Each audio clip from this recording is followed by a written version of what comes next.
Welcome to Volya Radio. Slava Ukraini!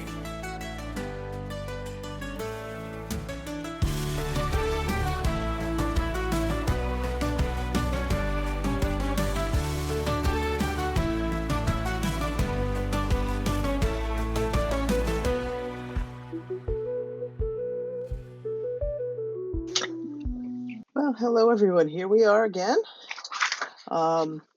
with our Ukrainian book culture and book club.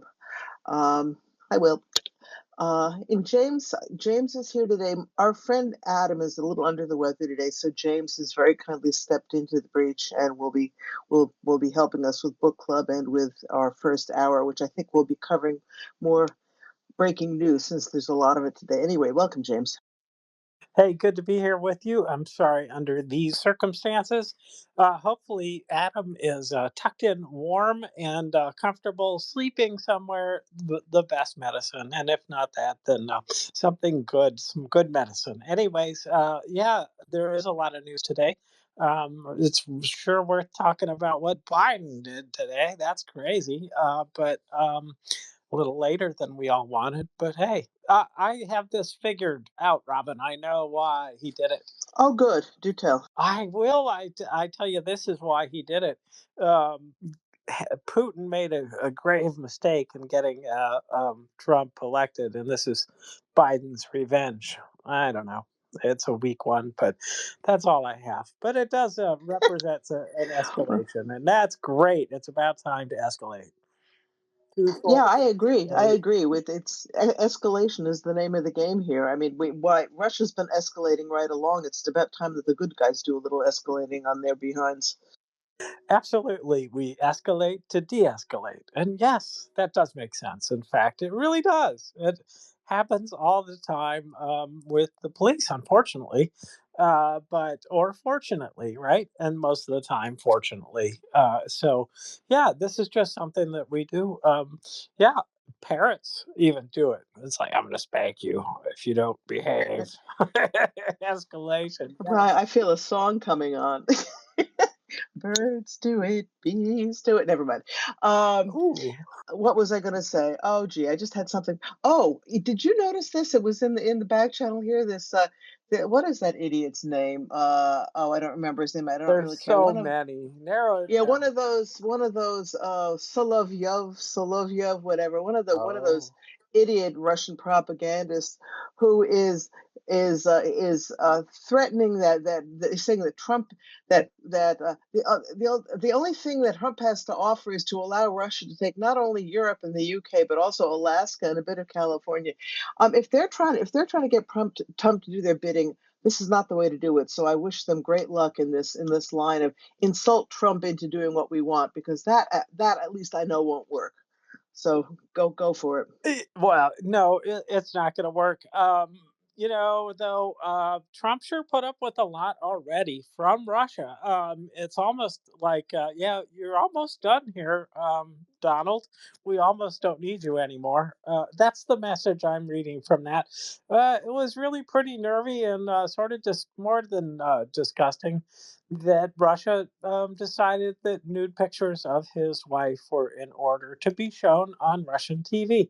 That's not a very nice thing to do. I would call that I inconsiderate, but I maybe missed that. Trump Oh, doesn't. Yeah, yeah.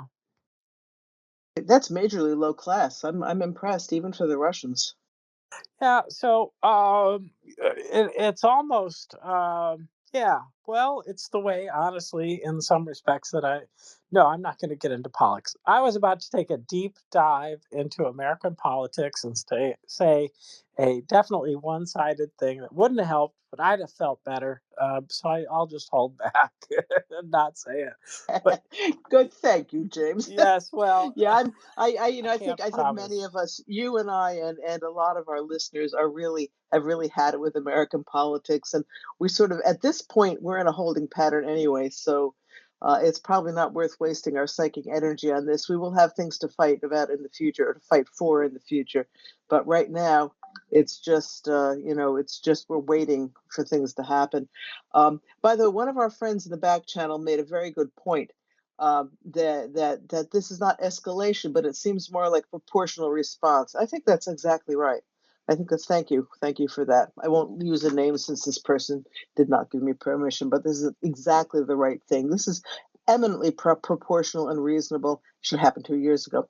William, Yeah, it's like they're reading my timeline, and it is that's the exact response. So remember, response to an escalation is not an escalation; it is a counter. The A commensurate counter is not an escalation; it is simply a response.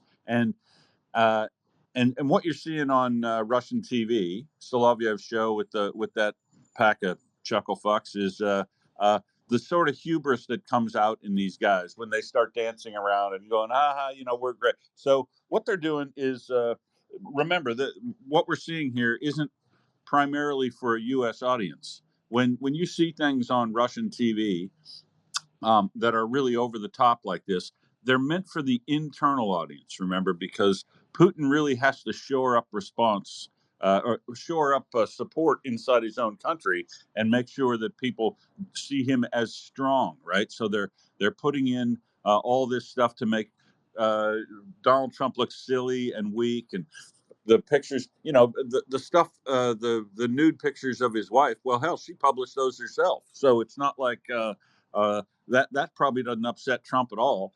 But it's to trivialize and make the president of the United States look weak, and that's why they're doing it.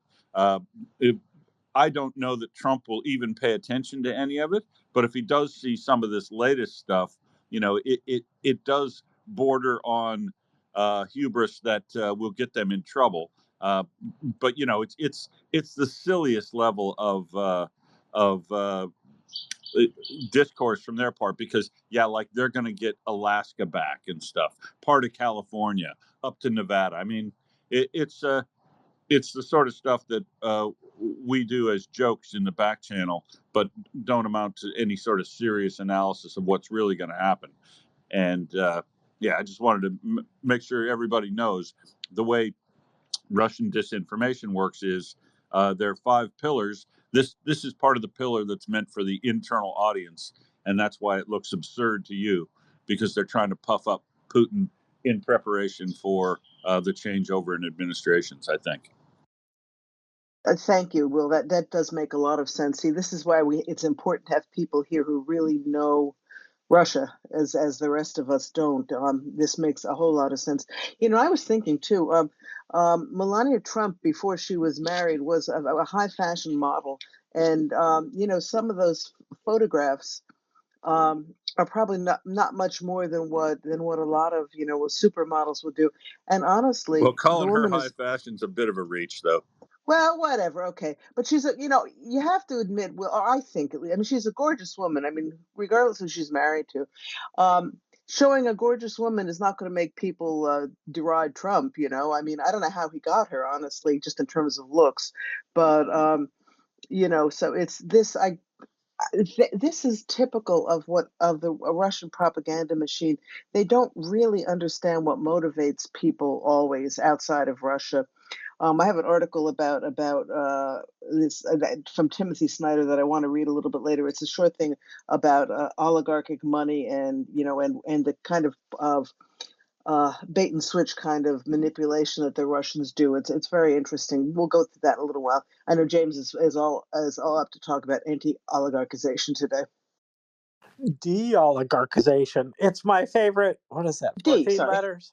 14? I don't know. However many letters. It's my favorite word right now. It's been for a while, actually. And I think this is because that's what the fight is about. A lot of it. It isn't just Russia, it's their oligarchy. And it isn't just their oligarchy, it's all of the oligarchs around the world who tend to side with countries like Russia because if Russia gets to assign people to do things, then they are supported by Russia. And so, this is a bad thing to do. And what we know is that when oligarchs take all the money out of the economy, then a lot of people are going to suffer, and there will be a lot of corruption as well.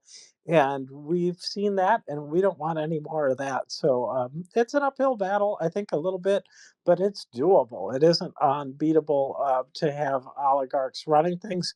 We can change that, but we really have to be focused to do that. So don't know how long that'll take to get focused like that, Robin. Yes, that is true. Yeah, we will, when we get to the book club tonight, we're going to be talking about. I was astonished by the level of thievery. I mean, even though we've been reading about it and everything, it's yeah. When you have a small group of people, who control the money and have political clout, it can be a really toxic thing. It's a warning. It's a warning to all of us too that we have to stay on the lookout for uh, people who run certain media empires who seem to think they can use their money to influence what goes on in this country. We're not immune to this either, unfortunately. Um, No, we're not. anyway, And go, that is the point too of how Ukraine handled this. Was they said, well, you can be rich, but you can't be rich and then have a bunch of press wherein you show yourself as being wonderful, great, all this stuff, and really side with all of the companies that you own otherwise on your whatever social media or press outlet, whatever it is. And so, would the guy that runs this shop fall under that law in Ukraine? Well, I don't know, but it's an interesting question, and it just shows. And we've seen and heard a lot, maybe not seen it all, but heard a lot about how slanted things have been, and we've felt it because we've seen some people accounts disappear disproportionately. We've seen, what do they call that? All the different ways that he mutes our voices. Yeah. So anyway, yeah, we have a dear friend of Volya and of many of us who does a lot of work for Ukrainian frontline troops, who has been having a lot of trouble even getting up onto the space recently because he was accused of, what was the word? Of manipulating the space, and his manipulation is telling the truth about Ukraine. So this is apparently manipulation at this point, which means all of us are at risk. And I would add anybody here who is a Ukraine advocate. If you don't have multiple accounts already, go and get yourself two or three more Twitter accounts, because there's no rhyme or reason to, if you get on the short list of the anti-Ukraine group, they will report you for stuff you haven't even done, and you can lose your account. So it's always good to have a couple of backups. It doesn't depend on whether you're doing the right thing or not, unfortunately. Um, Will, there's something I wanted to ask you while you're still here, because I was a little puzzled by something. I saw an article today that what's his name, Kara Murza and Navalny's widow and whoever that other third guy was, that they had a pro-Ukraine or anti. It was supposed to be, some kind of a march demanding that Putin remove himself from Ukraine and whatever. And this struck me as a little bit odd, because they certainly were not saying that. In the recent past, Navalnaya, is that how you say it? Mrs. Navalny was asked, after she had said that Putin should withdraw from Ukraine, asked whether Ukraine should be given weapons, and she sort of fudged on that. Well, she's not sure because Russians might get killed. So this sort of took the wind out of her sails in terms of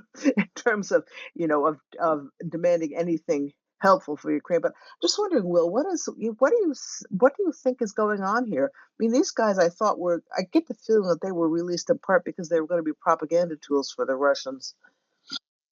Yeah. So, you know, the problem with Navalny is the same problem that existed with her husband. Why he was problematic for anybody in the West. I mean, he's no Boris Nemtsov, right? He was no Boris Nemtsov. He didn't get killed outright, and that's how you know if a person is really dangerous to Russia is they'll kill them early. And they don't care whether or not, as Boris Nemtsov was, it's killed right on the street in front of the Kremlin.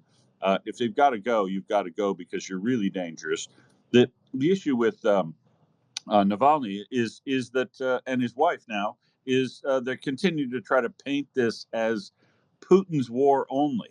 Well, Putin isn't in Ukraine executing prisoners of war, and he's not in Ukraine uh, carrying out the genocide. They're simply doing it on his behalf. So they are either willfully misguided and ignorant of the actual truth of what's going on inside Russia, or they are their own flavor of imperialist. I mean, if you look back at the long history of Navalny's podcasts and all the stuff he was doing, he was completely happy with Russia being an imperialistic, xenophobic power.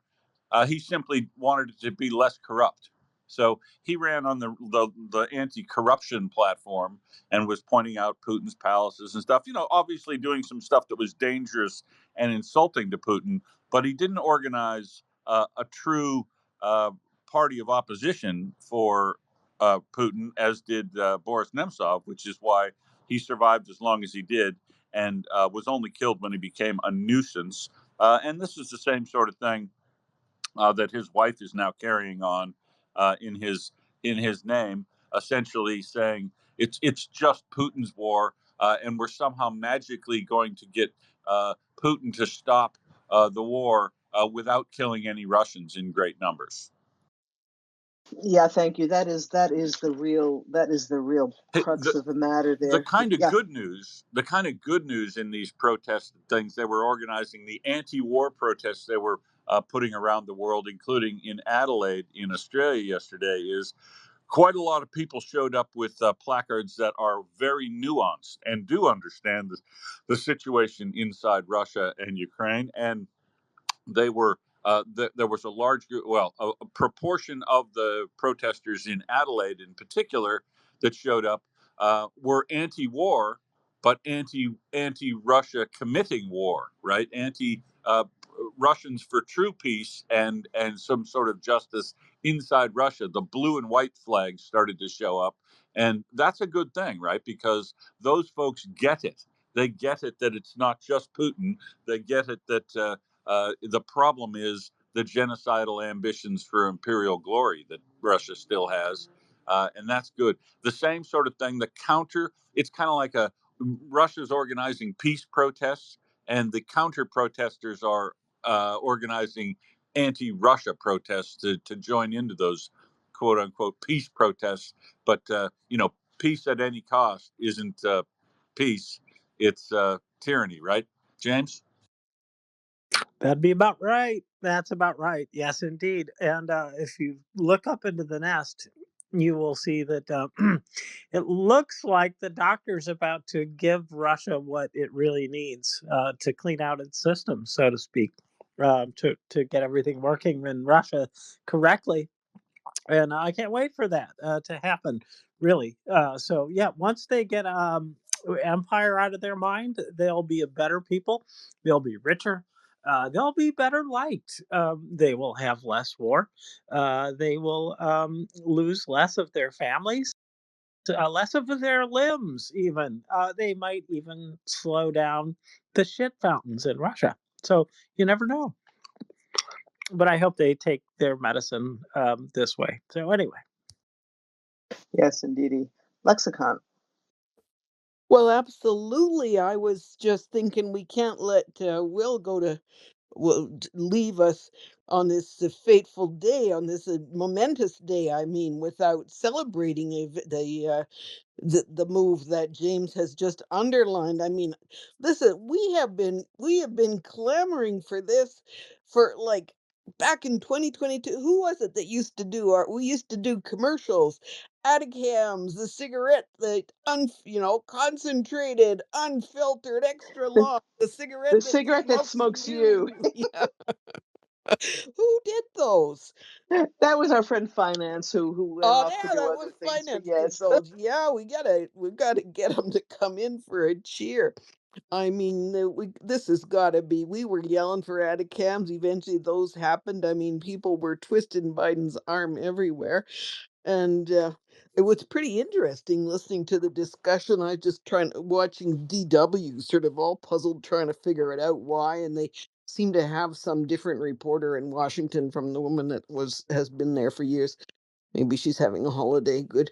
But he's completely out of his depth or something. And they're thinking of all sorts of restrictions that are probably on. And the issue, and is Trump going to reverse it immediately? Well, if they have any missiles left at all, they will have all be fired in the next 9 weeks, I'm sure. And let's hope France and UK get together, and extra pressure on Bundeskanzler for Taurus, although he seems to think he'll do better in the elections if he just keeps himself on the phone line to Putler. But we know it's not true. So, at any rate, he's pursuing a dead end strategy. But we have been saying that everybody's out there chanting, shouting, oh, it's not going to make any difference. Well, we haven't been yelling about this for 2 years and more, because it's not going to make a difference. It sure is. And I mean, all the nonsense. Every time one of these reversals come, we think about all the excuses they made that all the targets have been moved out of range anyway. Well, let's see in the next 9 weeks how far all whether there are any targets left at all. What do you think, guys? And is Yeah. it a red letter day? Oh, it sure is. Yeah, I think that there are one or two targets left. In fact, the Ukrainians came up with a real long list of them. This was absolute BS from the get-go. So, There's a I mean, map in the nest that shows all the little red dots. thank you, Yeah. James. Okay, Will, back to you. Yeah, I disagree that Trump will reverse it. I don't. Once weapons, once bullshit restrictions on the use of weapons is removed, he's not going to put the genie back in the bottle with regard to France and Britain. It'll make no sense, and it'll make Trump look weak. It'll make Trump look like he's backing off and listening to what Russia's publishing today. Russia's once again publishing today. Oh, if they do that, it'll generate World War III. Well, guess what? World War III already began. It began when Russia introduced North Korean regular troops into fighting the war on their behalf that have no vested interest in the war. That is, by definition, technically World War III, an unrelated country from Asia coming and fighting on European soil with a evil genocidal invader. That's World War, folks. It is. Whether whether you believe it's severe or not, but let's not be fearful of the bogeyman. World War III's been going on for a while, frankly, with all of Russia's support from China, first secret and now open support of weapons from China, first secret, then open weapons support from Iran and North Korea, and now the introduction of troops. They're at war with the West already. Hybrid war has been going on for a long time, including sabotage, kinetic attacks, undermining elections, assassinations all over Europe of people that are dissidents and are enemies of the regime. So they're fighting the war. All we need to do is recognize that it's going on and take on. They need so Putin, Trump will look very weak if he tries to reverse this decision, and it won't get reversed in any case because the storm shadows and scalps will still be allowed to be used because they're not going to stop doing that once they start. The key is, as you said, Robin, it's a day late and a dollar short, right? In lexicon, I've been. First the excuse was, oh well, we don't have enough, and we debunked all that, and I should, then the undersecretary of procurement Bush came out and told us exactly how many they had and how many they were producing and all this information that was coming out. And we were able to debunk that provision of ATACMS was going to somehow weaken the United States, which, all they're going to do is now finally, Robin, use up all the surplus ATACMS missiles that the United States wasn't going to use anyway and was going to pay Raytheon a couple $100 million to dispose of. I'd like seeing them disposed of as originally intended in places all over Kursk, Bryansk, and Belgorod to take out the plethora of targets, not just airfields, the plethora of targets that are available out there, particularly ammunition supply, and oh yes, and all of the electrical substations they could possibly reach near the nuclear power plants. It's time for Blackout Sunday in Russia. It'd be Yes, great. absolutely. Yeah, I was thinking with what, Kharkiv at this point has no power generation left. They've destroyed it all. And it's about time that this be, as our back channel person was saying, it's not escalation when you're responding to it. It's about time that the Russians have the same issues that they have visited upon Ukraine, because it's and it's justice, and let them suffer, and let them realize, that they have in their hands to stop this if they do the right thing and withdraw from Ukraine and leave them in peace. I don't think it's going to happen tomorrow, but I would like to see. I'd like to see Ukraine be able to respond much more effectively than we've allowed them to up until now. I want them to at least target those airfields a couple times and get the Russians to back out of the range that enables them to drop these glide bombs. That would be one of the major effects I would like to see. I'm not sure how this is going to work, how well it's going to work, because I do think there's some issues with that model now that they've been using some of these weapon systems, and Russia's getting to know them. So I don't know how effective it would be, and it sure would have been better with a big scoop of surprise. Will?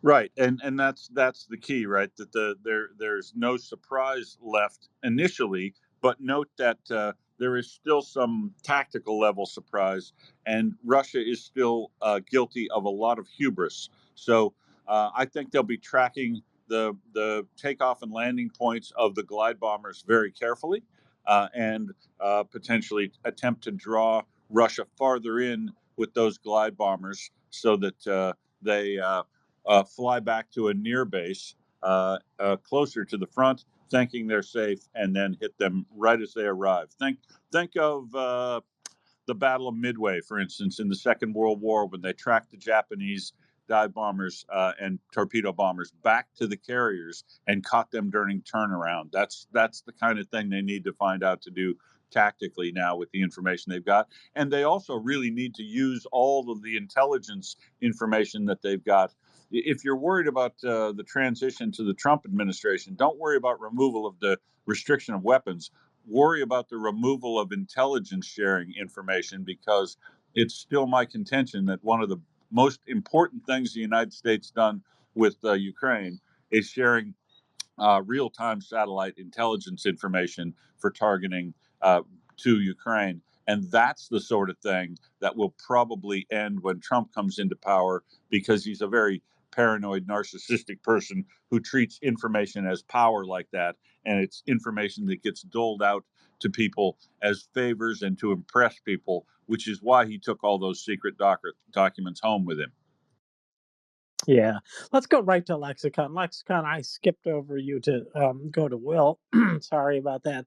But yeah, I think It's there's all a right. lot of issues with Trump, and that is one of the things that he loves to do is lord stuff over people and show them that they need him. And oh man, we don't need him. Anyway, sorry, I shouldn't say that. Um, well, we're savoring the day. Anyway, yeah, so many points. Of course, we don't think Ukraine has to be burning the midnight oil to suddenly say, "Oh, can we find some targets now?" You don't think they've had these lined up for like 2 years already? So, yeah, I imagine that, as usual, Wiley Coyote, Mr. Ukrainsky, has got a good idea what he's going to do with the 5 attackums he still has left. But let's hope that there are some. And now that this limitation has come off, maybe there are some people around the world who have some that could be purchased. As I was mentioning earlier today, it seems there's a coalition that's attempting to purchase Patriot missiles. uh, batteries or interceptors, or I'm not sure what exactly, but there seems to be a coalition of 6 or 8 countries. Maybe we can get an ATACMS purchase coalition going too. Anyway, all bets are off now.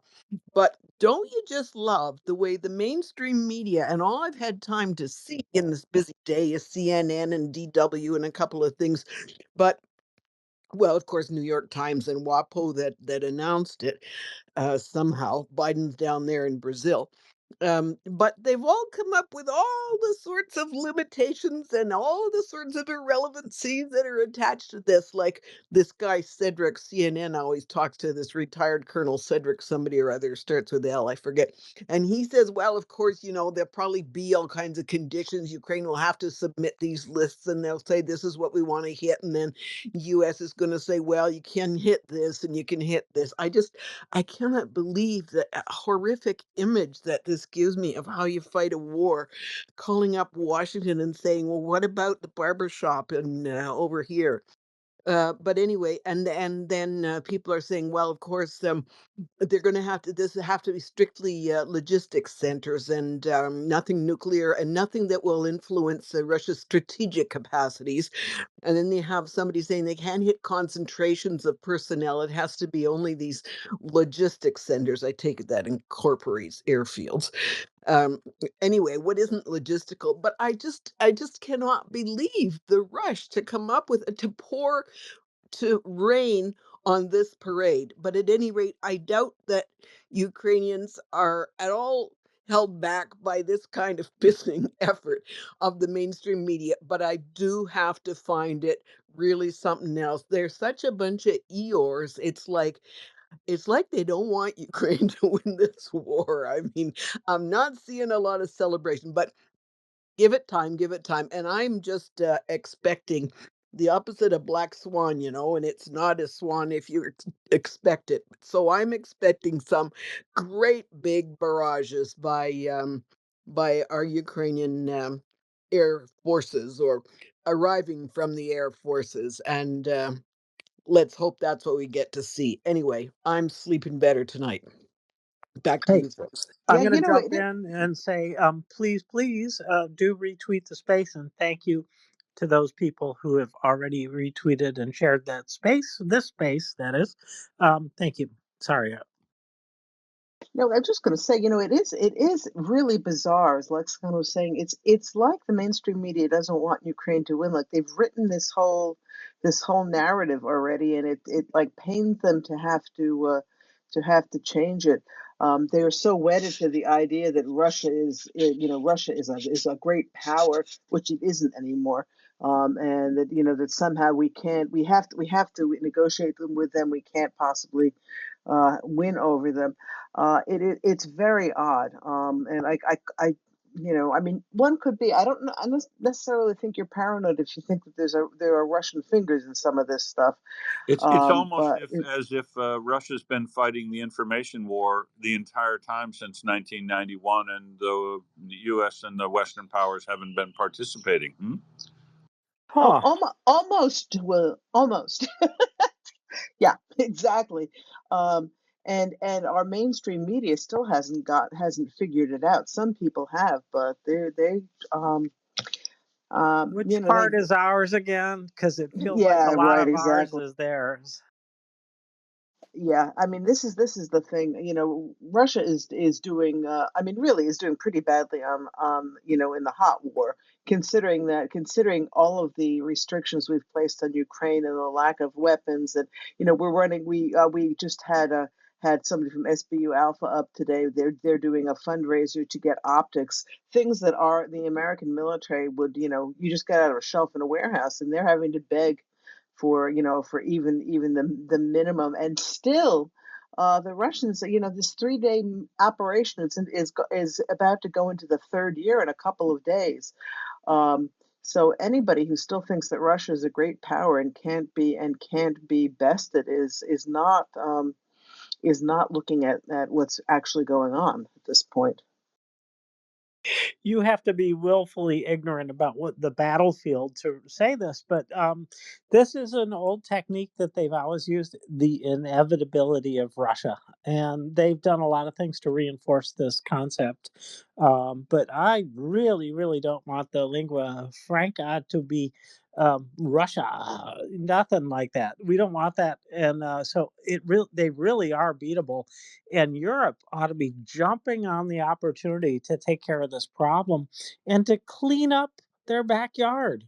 In the sense of getting rid of Kaliningrad and Transnistria. I know I'm a little hung up on those topics, but by God, it'd be like we've got a chunk of Russia in the middle of Oklahoma or something like that. It's nutso, and it can be done, and it should be done. And Russia richly deserves to lose those two territories. It really, really has earned a bruising at this point, And and all as they've it done in continues, Georgia. and all they've done in Georgia, yes, they're rotten, they're cruel, they're evil. And Free get rid of them. Abkhazia now. What's that?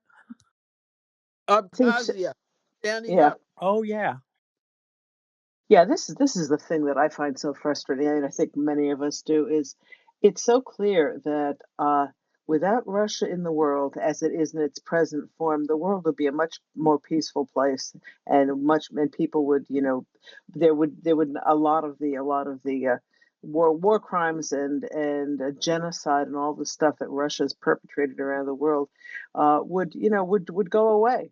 But we have to have, we have not had the steel to do anything about it. And it's particularly frustrating because I think somebody said a few weeks ago, and I think it's probably right, the Polish military could probably take care of the Russians by themselves if they were given, if they chose to and could were given free rein to do so. NATO could certainly take care of them in short order. In fact, Ukraine could, given the weapons they need. So why are we letting this drag on? It's a very bizarre thing, and it's a lot of it has to do with the propaganda war, which they have unfortunately continued to do better at than the hot war. I have a you short. caught me off the page Oh, there. I'm sorry. No, Anyways, no, that's yeah. all right. I actually have a short portion of an article by Timothy Snyder that I'd like to just take a minute to read. It's pretty short, but it does address a lot of this. And Snyder is always worth a couple of minutes. This is from an email I got from, I think it's one of Reddit post of his called the Phantom Campaign. He does speak about the U.S. election, James. I'm not going to read that part because I'm sick of the U.S. I'm sick of the U.S. politics. But it's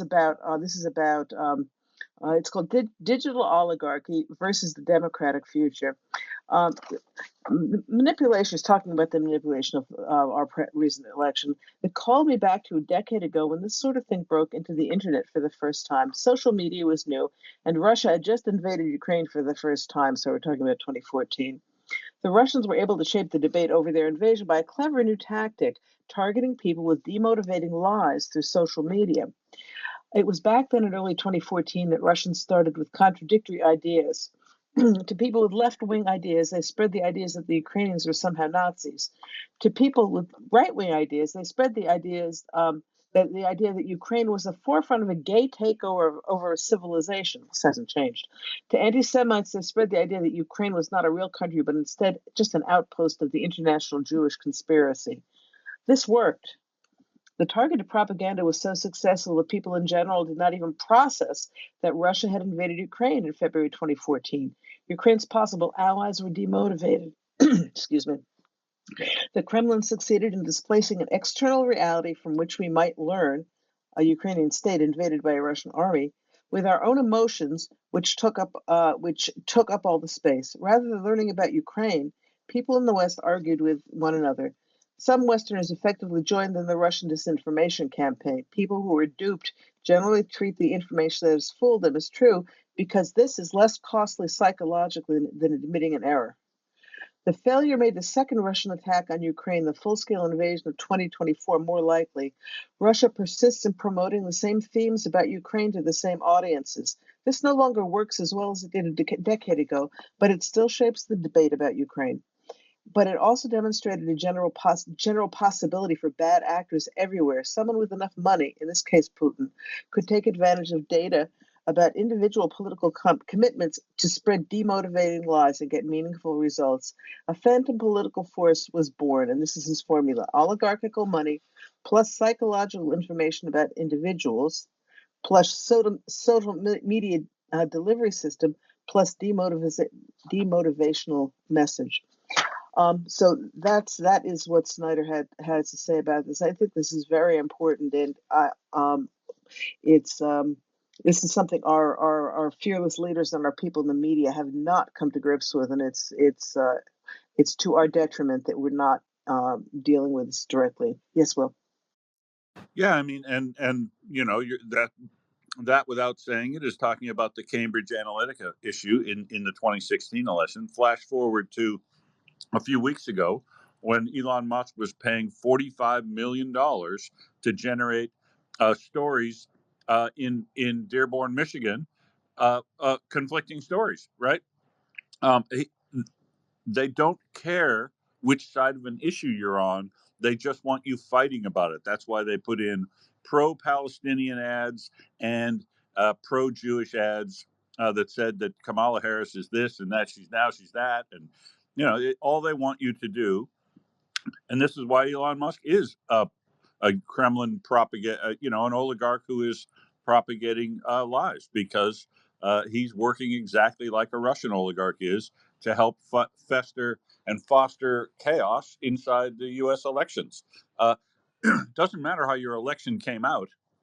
In a lot of places, the discussion of the issues to get to the point where you vote was not valid. They were sponsoring chaos on both sides simply to foster the chaos. Yeah, that is exactly right, and that's something that I think confused a lot of people in this country in 2016. The idea that Russia was hacking into the Democratic servers. Oh, but no, Russia is after the Republicans, and not understanding that, as you're saying, it was not supporting one side or another as much as it was trying to demotivate and confuse American voters so that people would just stay home. I think that happened this time also. I think that enough of voters stayed home that it changed, that possibly changed the outcome of the election. So this is the technique that they use. They're very good at it. I think that the whole Gaza ploy worked, and it's amazing how well it did. And so they knew what buttons to push for what groups, and it came out very close, but it was just it was enough, right? I mean, and it is it's pretty critical that we get a handle on this if it isn't already too late. That is, and we should be figuring this out. And I think back to the previous Trump administration when they went through, I think, a show of DHS adding a group that would manage the response to disinformation that was coming out, and it was roundly rejected by Republicans, and they demeaned it, and they just were like, well, disinformation management, what do you mean you're going to manage disinformation? It was a poorly named group, for one thing. And what it did, though, was it shut down any kind of real reaction by the government. And they should have renamed it, and they should carry on and figure out a better way to do it. But this effectively shut down that model, and everybody was so burned by it who was involved. Actually, the lady who wrote a book about it, yeah, she is out of government, and she was going to run this thing, and she doesn't want any part about it, and she's much less willing to talk about it now, and I can't blame her for that. But it's our loss, and there's a lot of things that the government could do to alert us automatically to disinformation, to provide automatic responses rather than community notes. But then we're getting into should the government be doing that? And my answer to that is in many cases, yes, they can, and yes, they should. And they're the best ones to do it. sometimes, but it does beg questions about freedom of or freedom from the government. But I'm not worried about that at this point, because at some point it's not that we're trading security for freedom or freedom for security. Really what we're doing is we're asking the government to do a little bit more work so that we're more protected from these false stories, and it can be done, and it's all objective fact, at least as much as it can be in the modern world. So we should be doing this, and we're not, because we talked ourselves out of it with some help, I think. So this setting things up to fail, and then you go, well, we can't do that. You saw it fail, right, Robin? You saw that. Yeah, the very tricky stuff, and they're good at this. And Trump, well, never mind. I'll stop there. Thank you. Oops, just got a phone call. Sorry. Let's go over to Lexicon. Well, I'm just thinking, like, there's another element to this question too, as to what's happening in our home countries. It's not only the disinformation war, which is being wielded quite expertly, by our archfoe, but it's all the willing taker-uppers there on this side. And I want to mention another book that's rather interesting, it because this whole question. So, why are the people who take this up doing this, and what is their interest?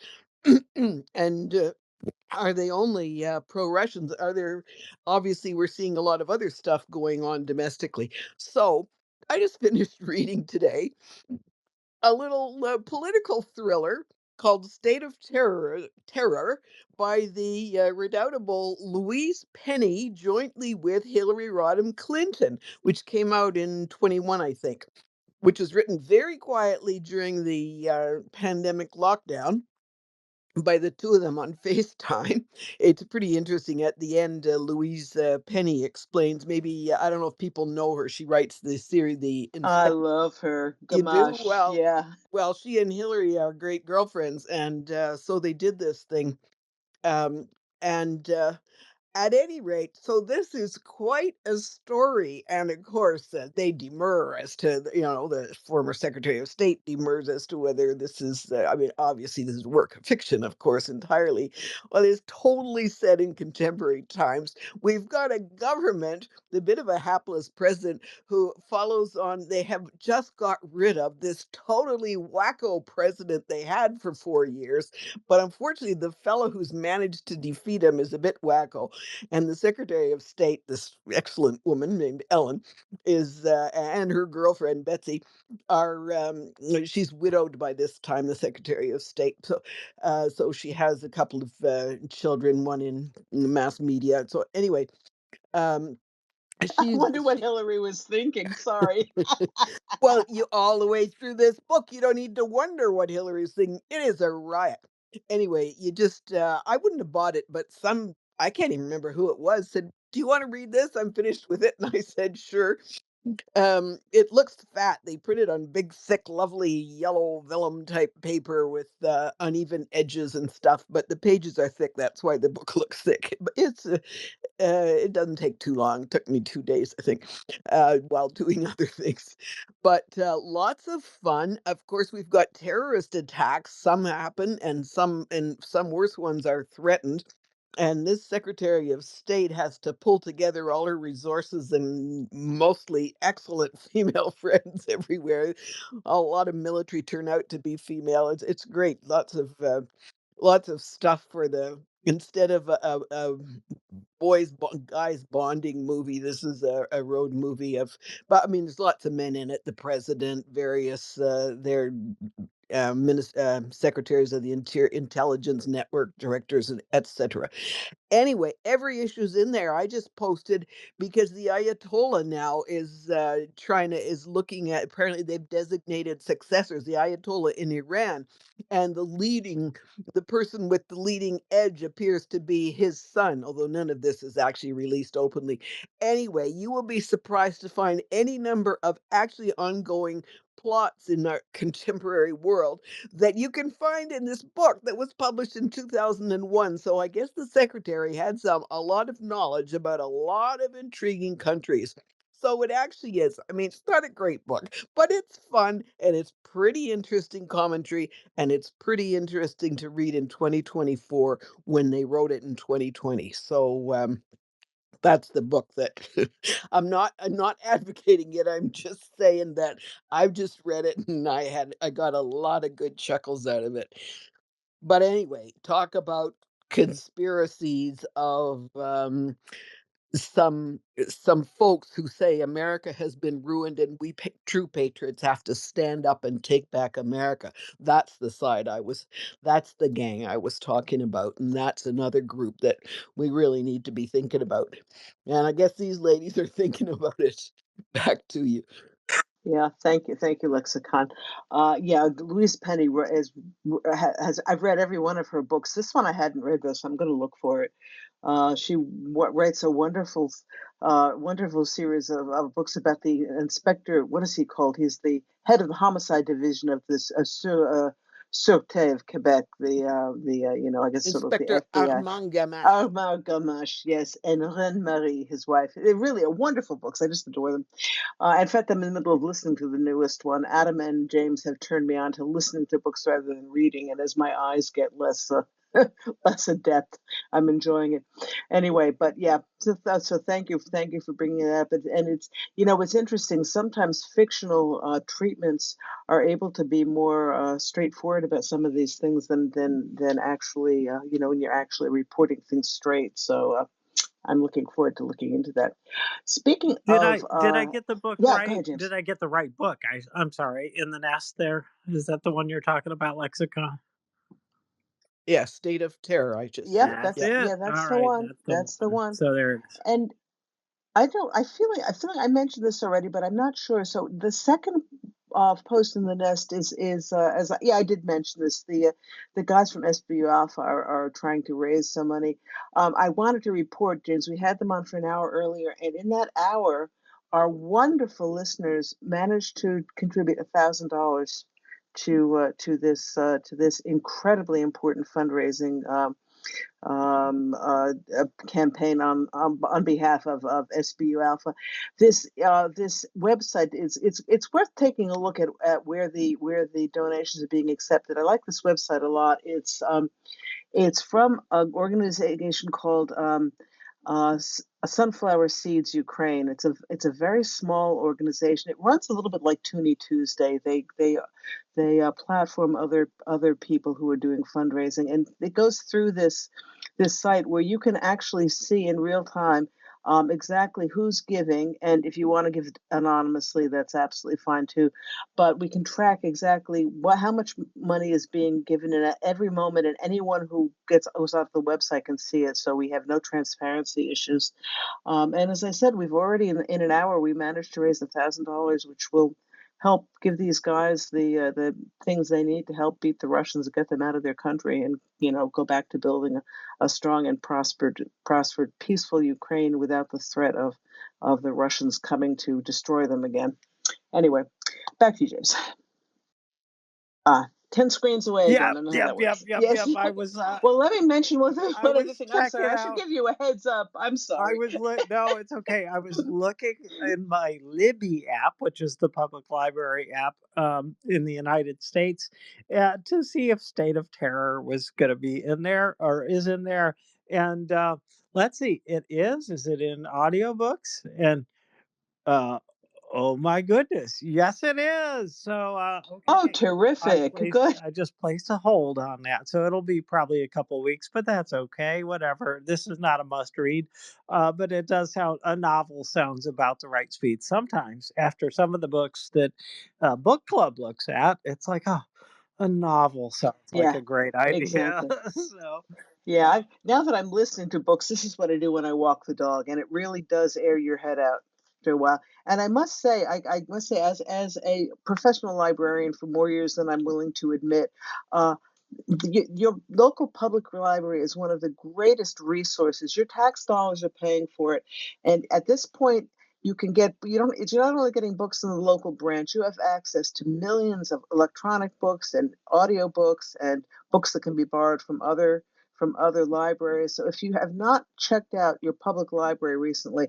I really, and you can do a lot of it online. You can even reserve books online, and the library will tell you when they're there to pick them up. It's an incredible resource, and it's 100% free. And I just think that it's wonderful. Anyway, Will, I know, is about to leave us, so I want to go back over to him before he does.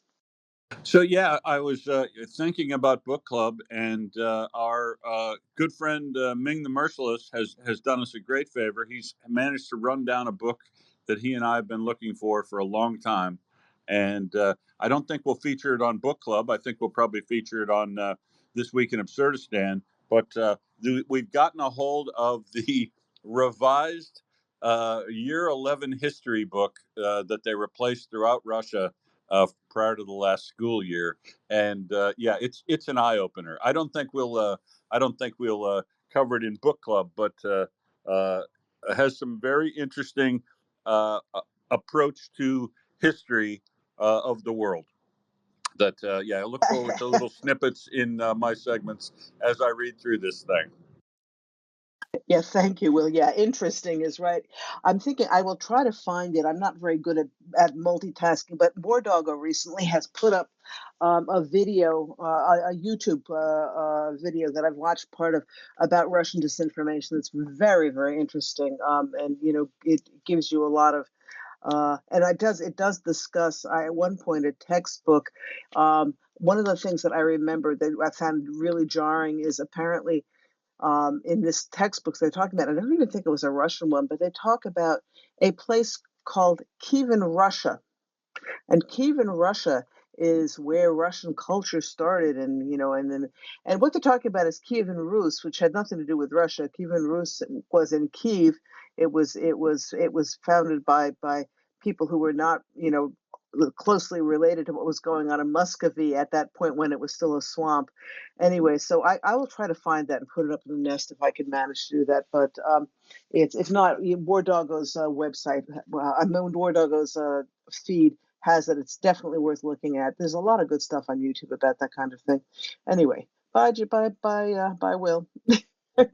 Back to you, James. Yeah, thanks, Will, for popping up here and speaking with us today. Appreciate it. This textbook is never going to make book club because it's in Russian. I'm sorry, but I'm not actually doing this full time, so I really can't give a deciding vote, Robin. But my vote is let's I not use any Russian books, especially I textbooks. agree. Yeah. Yeah, somebody tried to tell me we should be doing Solzhenitsyn at one point. I said, nah, no, thank you. We're here for Ukraine, not for Russia. And I am very proud of the fact that I know practically zero words in Russian. It was a bit of a problem when I was with my friend's Russian-speaking mother in Kiev that weekend, but I am very happy to know a lot more Ukrainian than I do Russian, and I intend to keep it that way. So we'll let Will report on this. He already went ahead and learned Russian before he knew better. Back to you, James. You know what? It's good to know what the enemy is teaching their kids. And here's the thing. I think the strength of this kind of education program shows in the results that they're getting in Russia. And I've been saying for a couple of years now, we need to have a national security curriculum for our schools, and that would be a great thing. And I don't think that's something that we really get. That if we don't arm children with the tools that they need to resist foreign disinformation, and a lot of it is foreign, and it's not just disinformation from outside the country we have to worry about, but there's a lot of it that is. And if we can't do the same and instill in people first of all the sensation that there is a risk to our country falling out of being a democracy. Well, duh, of course it is. It can, but um, we're not teaching our kids what they really need to know about the world. So, in a perverse way, it's helpful to know that there are books like this that exist in Russia because this is exactly what they're doing. And the youth are in Russia, as I understand it, are quite different than our youth, and they're very supportive of what's going on. And I'm afraid that we keep our eyes closed too long, and we're going to see the same thing. And we may already be there because I think more young people were supportive of Trump than I was expecting. Yeah, it's possible, and even without that, there are an awful lot of young people who are so ignorant that they're easily taken in by authoritarian ideologies because they just don't know any better. And I find that really frightening. This is we need to educate our children much better about in any of our Western countries about why our system is better than Russia's. Why individual freedoms and dignity and the freedoms that we take for granted can't be taken for granted, and we have to protect. James, I've thrown that video up in the nest now. I highly recommend it. It's very good. It's done by Suspilny, which is the Ukrainian public broadcasting network. And it's a real. I haven't watched the whole thing yet. I will in the next couple of days. It's all about Russia's attempt to steal Ukrainian history and about debunking their lies. So anyway, I highly recommend it. Back to you, James. Sounds good. I will check this out. In fact, I'm going to tag it right now just in case I forget later. So because I might anyway. Um, well, you know what? We're almost at the hour.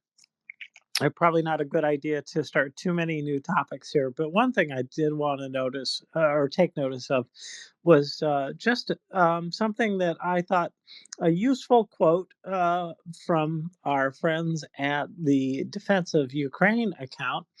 And this goes with the Russian losses, which I will not go through those, except to say 1,640 today, 720,880.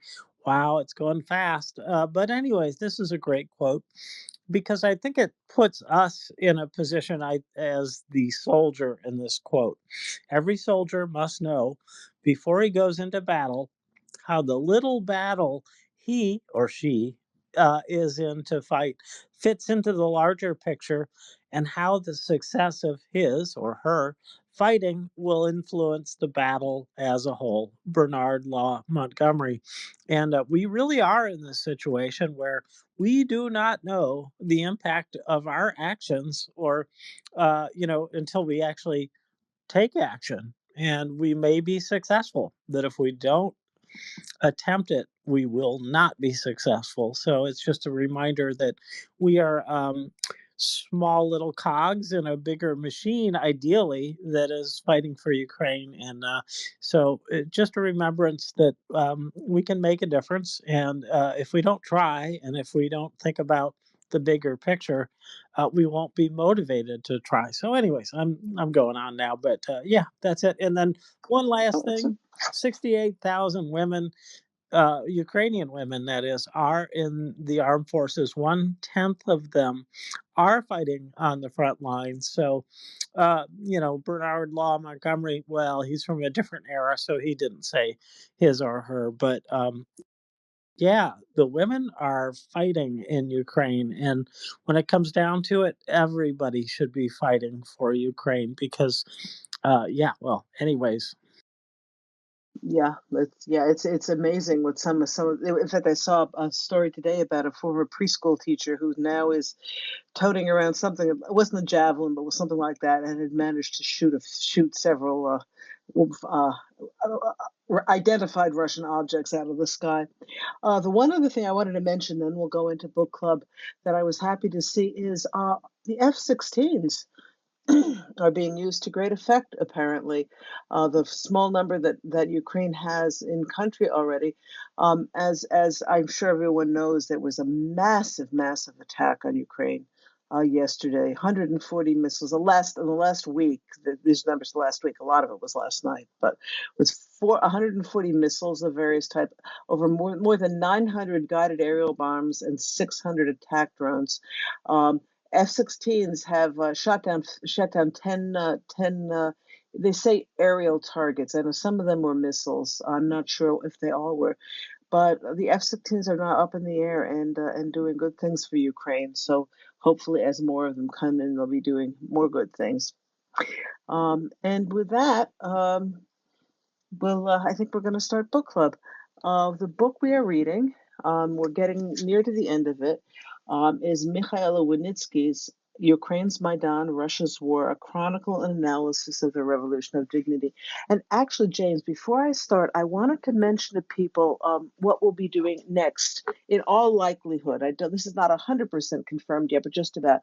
We are going to, after we finish this book, we're going to spend a couple of weeks on a charming little book done by Yaroslav Ritzak, and I've forgotten her name. I don't have the book right here, but anyway, it's called A Ukrainian Christmas. This I look at as sort of a palate cleanser. It's going to be all about the wonderful way that Ukrainians celebrate Christmas and the traditions, the foods, all of that. This is I think, was James, as you were saying, we do very heavy books in book club a lot of the time, and I'd like to spend just a few weeks enjoying Ukrainian culture and reminding ourselves and everyone why this culture is so important to be preserved. That more than even just the fact that no country should be exposed to a genocidal invader, which goes without saying, but that in the case of Ukraine, particularly, is a wonderful, rich and old culture, the language, things that really that the world is a richer place for being in the world. So that, and then after that lexicon, you'll be very happy to hear. I am intending to do Russia and Ukraine: Entangled History, Diverging States by Maria Popova and Oksana Shevel, which lexicon's been pushing for. This is a very interesting book that we will be able to go more into the Ruski Mir and the philosophy and everything, and it's a very nicely written. I'm in the middle of reading it now, but anyway, we'll be doing after our just a couple of weeks, probably 3 or 4, of enjoying a Ukrainian Christmas. Lexicon, over to you. Well, that sounds like a great couple of decisions. What I really like about this entangled histories, divided, what are these, states? Um, Divergent. Divergent. Yeah, yeah. So they're diverging despite whatever you want to, how long ago you want to start the entanglements, and nobody needs to deny any of them. What I like is it's compact. It is so analytical, but it's not heavy theoretical, but you get a very nice, you feel that you've got some useful tools with which to understand who decided to go this way and that way, the way the elites took decisions about what would give them a better shake, a better chance at the golden apples and so on, at the state asset stripping, as it's called. So it's very, very credible and accessible, and I think coherent analysis of the way these two states diverged, and an effort to also take the counterfactuals and explore those. What if Russia had done this, hadn't done this? What if Ukraine had decided this and that? What if, Orange Revolution hadn't worked? What if Maidan hadn't worked?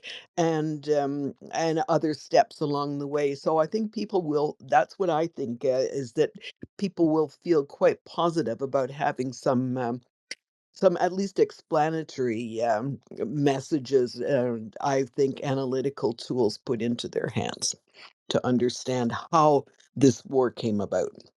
Yes, thank you, Lexicon. I agree, and it gives, for those of us who are trying to advocate outside of our wonderful supportive community here, when you're out in the real world and people don't understand, this is a book that's going to give us even more um, knowledge to speak convincingly about all of this. So I'm looking forward to it, but I'm looking forward to Ukrainian Christmas too. Anyway, all right. So back to Mychailo Wynnyckyj, Ukraine's Maidan, Russia's War. We are in chapter 8. And I'm going to back up just a little bit to bring us up to where we are now. In the section is called Identity Revolution. We are in the post-Maidan period now. Russia has invaded, has taken over, Crimea, is in the Donbass, and something happened that did not happen in earlier dealings with Russia. That many people volunteered for to fight, and the oligarchs, who we were not so happy about in other reasons, but people who had the money stepped up and financed a lot of what was needed. The government, having been decimated by Yanukovych's thievery, which they just did not have the money to take care of. So. And in amongst all of this, that there was a real, and I find this very interesting, but there was a real transformation that was going on in a lot of individuals and in Ukrainian society, that many of activists on the Maidan, they called it an identity reset, that people felt, a lot of them felt as though it was a sort of spiritual process of rediscovering their Ukrainianness, and in the beginning of this chapter, Wynnyckyj talks about going down into the subway in Kiev and seeing young people starting to sing the Ukrainian national anthem, and everybody joining in. And this was something that he couldn't imagine of having happened earlier, but there was a feeling of patriotism and unity that was quite new. And as it started with the Revolution of Dignity, and has carried on since then, with big changes in government. Nothing, things are not perfect yet, but things were headed very much in a different direction after Maidan. Anyway, so we're getting to now the section called independentism. I'm not sure if he made that word up or not, but anyway. By the way, James Lexicon, throw a hand up and interrupt me if you have something to say, because I can just go on and on. And also, by the way, last week, folks, we had a couple of listeners come up and join us in the conversation. It was terrific. It really added a lot. So if we're talking about something that you have something you'd like to add, like something to ask about, whatever, please do come up and talk with us. I would rather spend longer on this book and have more interaction and go bombing through it and get it done quickly. Okay, thanks. Anyway, so independentism. Wynnyckyj points out that there's a real irony here, that the Revolution of Dignity started as a declaration of unity with the European Union, but what was the European Union really? It was a political project whose aim was to downplay nationalism, at least nationalism is seen in the 20th century. And I think partly, of course, it was a reaction against Nazism and fascism in Spain and in Italy. So it seemed a little bit ironic that this intensely patriotic result on the Maidan started out as an attempt to join the European Union. But as he points out, that kind of nationalism of the 20th century has very little in common with what was emerging in Ukraine. In Ukraine, there was an inclusiveness of multiple languages and ethnicities. It was present focused. It wasn't, trying to make Ukraine great again. It wasn't looking backwards. And it was this I find fascinating too, and this is still the case in Ukraine.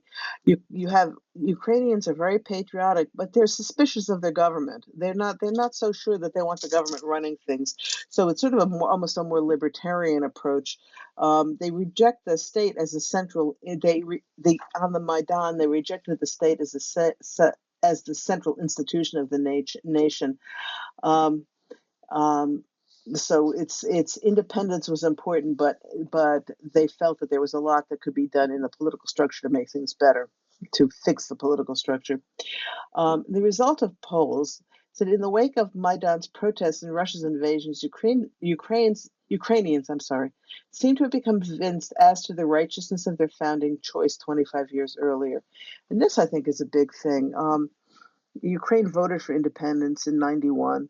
And then went through, and we'll be going through it in the next chapter. Off, it went through some really difficult times afterwards, not only economic, but in having the oligarchization, James, as as you like to talk about, that really was people from the old bad old days of the Soviet Union who leveraged their clout to take monopolies on a lot of industry in Ukraine, and the same thing was happening in Russia. Um, but this, so this one of the things that the Maidan did was to show Ukrainians that their choice for independence was right, and that this was something that they wanted to work on and improve. Um, and interesting too, in the post-Maidan era, there's a significant decline in the expression of regional divisions. The Ukrainian-speaking West versus the Russian-speaking East, which Rizak tells us was not as clear-cut as all that anyway, but it declined even more. And it's a formation of a very powerful, as Wynnyckyj calls it, a very powerful we. And that's what we're going to discuss next, the development of this cohesiveness in Ukrainian society. Okay, development of discourse is the name of the next section. Before you go Yes, on, please do. Absolutely. Go ahead, James. yeah, this is really kind of conflicting. This idea that the government isn't the most important institution in Ukraine, right? And at the same time, they have very high expectations of it, rightly so. It should serve the functions that it is designed to do, right? I mean, if you have a government that builds roads for you, that's what you expect is roads to be built, right? And there are a lot of things like that. So at the same time, they're saying this isn't the most important thing, and I kind of get that, and I do appreciate some advice. I think it's Snyder. I forget where it came from, but this idea that people have to join groups that are not based on parties, and so sometimes that means going to a ball game. Sometimes that means going to a church.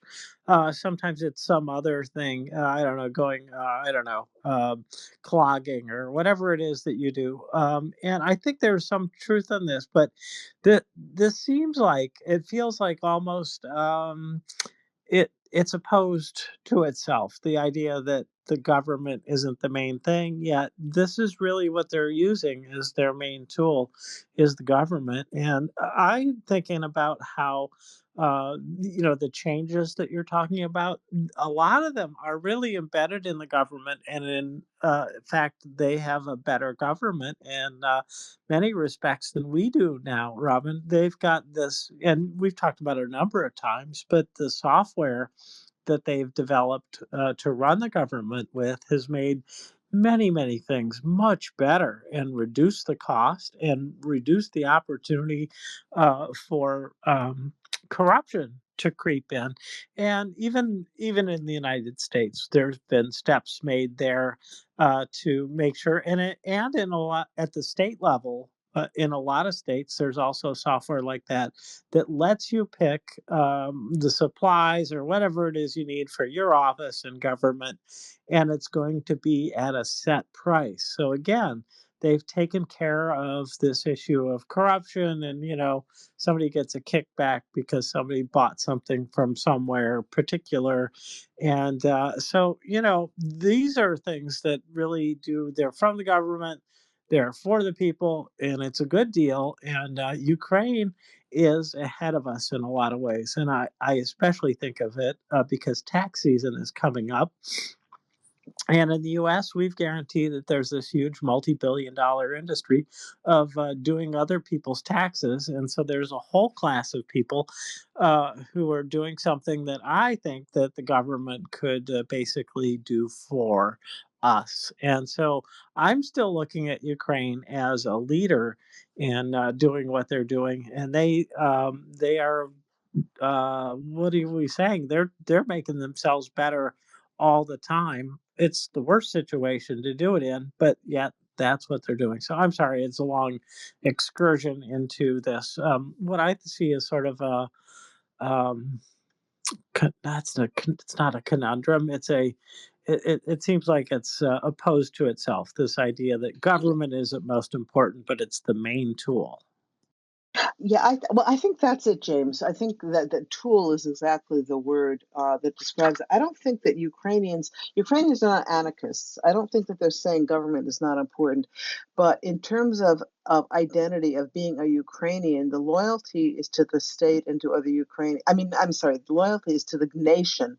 Other Ukrainians, the loyalty is to the country and its borders. I think that the state is seen by a lot of Ukrainians as a tool that is necessary and should work properly, but they don't have allegiance to that tool. You know that it's not the form of government that's the thing. It's the nation and it's other Ukrainians. But yeah, I think I may not have been articulating that all that clearly. It certainly is. The government is a very important thing and is and the Ukraine has done a lot to improve how it functions and to improve it the fact and to make it address and serve the people it's supposed to be serving, particularly post Maidan when a lot of Maidan activists got involved in government. We'll be talking about them a little bit later. Okay, development of discourse is the next section. And he says identity is intimately linked to language. And by that, we're not talking about Russian or Ukrainian. We're talking about the use of language in general. New terms that are immediately understood and internalized by large numbers of people are evidence of large-scale collective identity construction happening. And the first word that he cites is Euro. Um, Euro was added to the already familiar Maidan as a place of protest. Maidan actually means a large plaza. It comes from Persian, I believe. But by the time we were getting to the Revolution of Dignity, a Maidan was also seen as a place of protest from the Orange Revolution and the Revolution on the Granite. But they were which was before independence. There were demonstrations on the Maidan Nezalezhnosti in Kiev. So he says the Euro was added to the already familiar Maidan, and it says the sociologist Nadia Trach says the language of protest shows Ukrainian society transforming from rebellious post-Soviet teenager into grown-up civic identity. Euro symbolized to Ukrainians a set of values, a life according to set rules, the rule of law, recognition of personal dignity, the freedom to travel, to study, and all of those things. So Euromaidan became a single identifier for place, cause, method, and goal. Later on, as we know, it was only referred to as Euromaidan in the beginning when the major issue was the signing of the association agreement with the EU. As things went on, what he calls the domestication of Maidan began. There was, first of all, disillusionment with Western partners due to the lack of tangible assistance, something we have still not solved, us donor nations. There was a pivot from foreign policy focus to domestic movement after the attack on the students, after the government broke the understanding that the government does not turn on its own people. The pivot went from foreign policy to domestic. The Ukrainians struggle for self-identification, for self-reliance, for individual and collective dignity, and for an independent state, not one that the Russians, run. Um, the Taruta band, which was a prominent band at that time, had a song where they said, "We were searching for Europe, but we found Ukraine." So in the drive to become part of the European Union, what came out of it was a rediscovery of what it meant to be Ukrainian, and for many, many people, identifying for the first time in their lives as Ukrainians rather than as people, as somebody from the Donbass or as somebody from the former Soviet Union. Ukrainian identity became a central thing. Uh, And okay, so and the unity of the nation, as you said, became a central theme of the Maidan. And I thought this was interesting. I hadn't realized this in 2014. All across in the summer of 2014, all across the country and all the television broadcasts, they had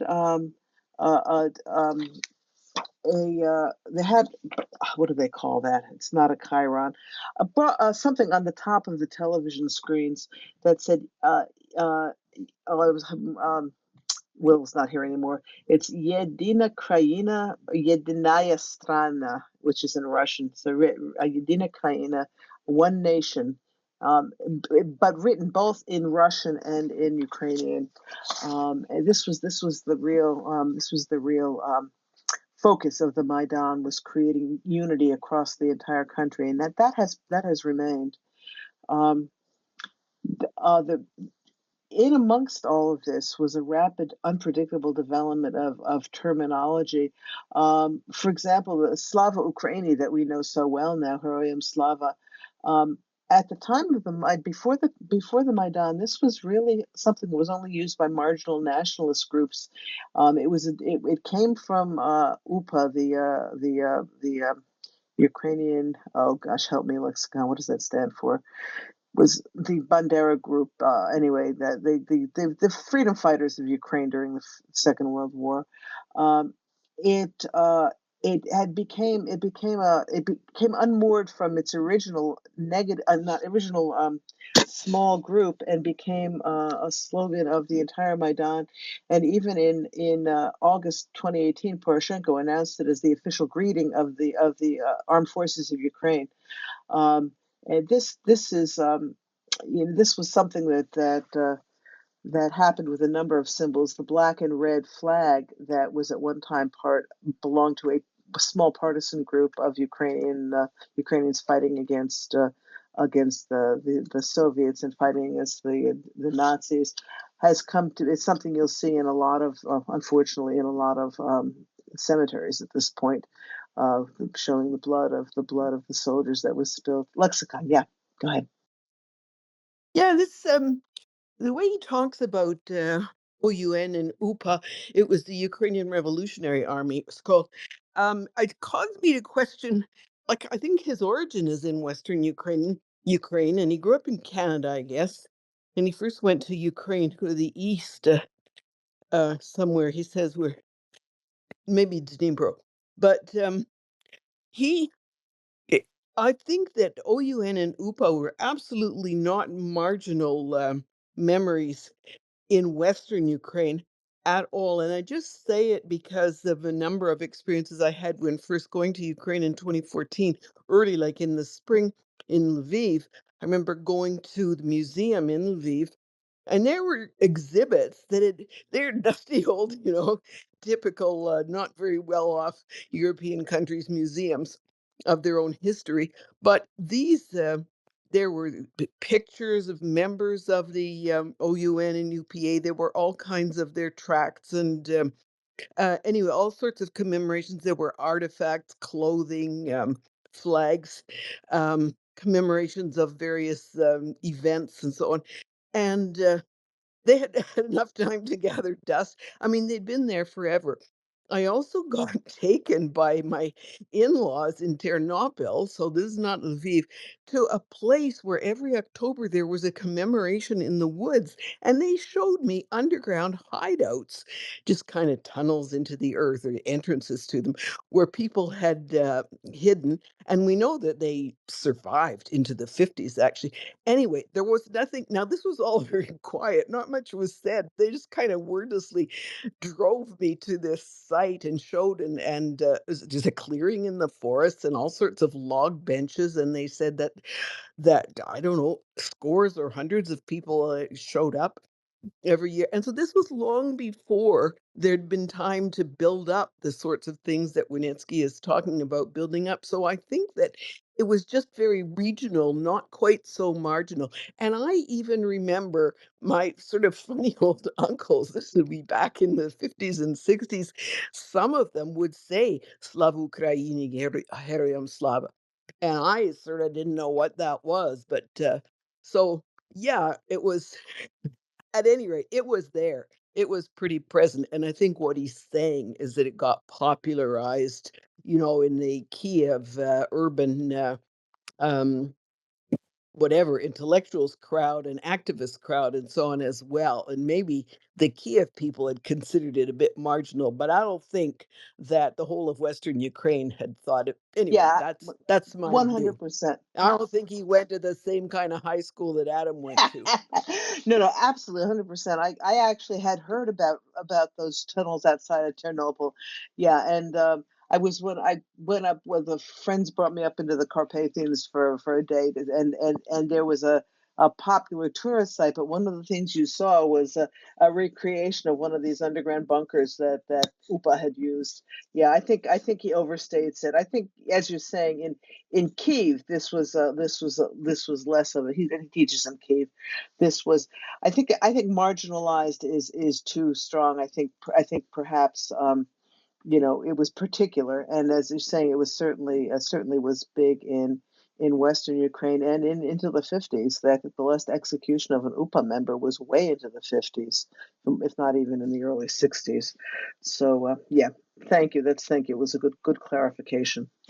Um, Now, okay, this next section going on about this topic somewhere is called misread symbols. Um, the he talks about the national liberationist character of the protests and the use of symbols and slogans from previous independentist Ukrainian social movements.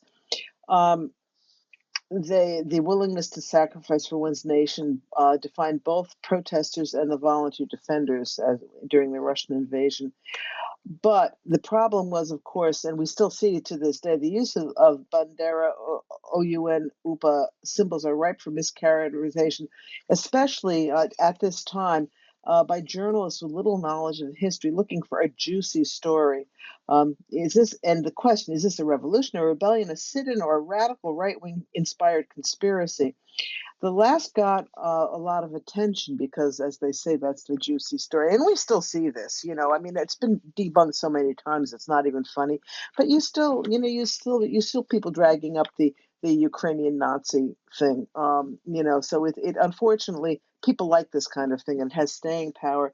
But as he points out here, it doesn't take a lot of knowledge to realize this is absolute bullshit. Pardon my French. Um, for example, the people who started the Maidan revolution, Mustafa Naim was an ethnic Pashtun. Serhiy Nigoyan was an ethnic Armenian.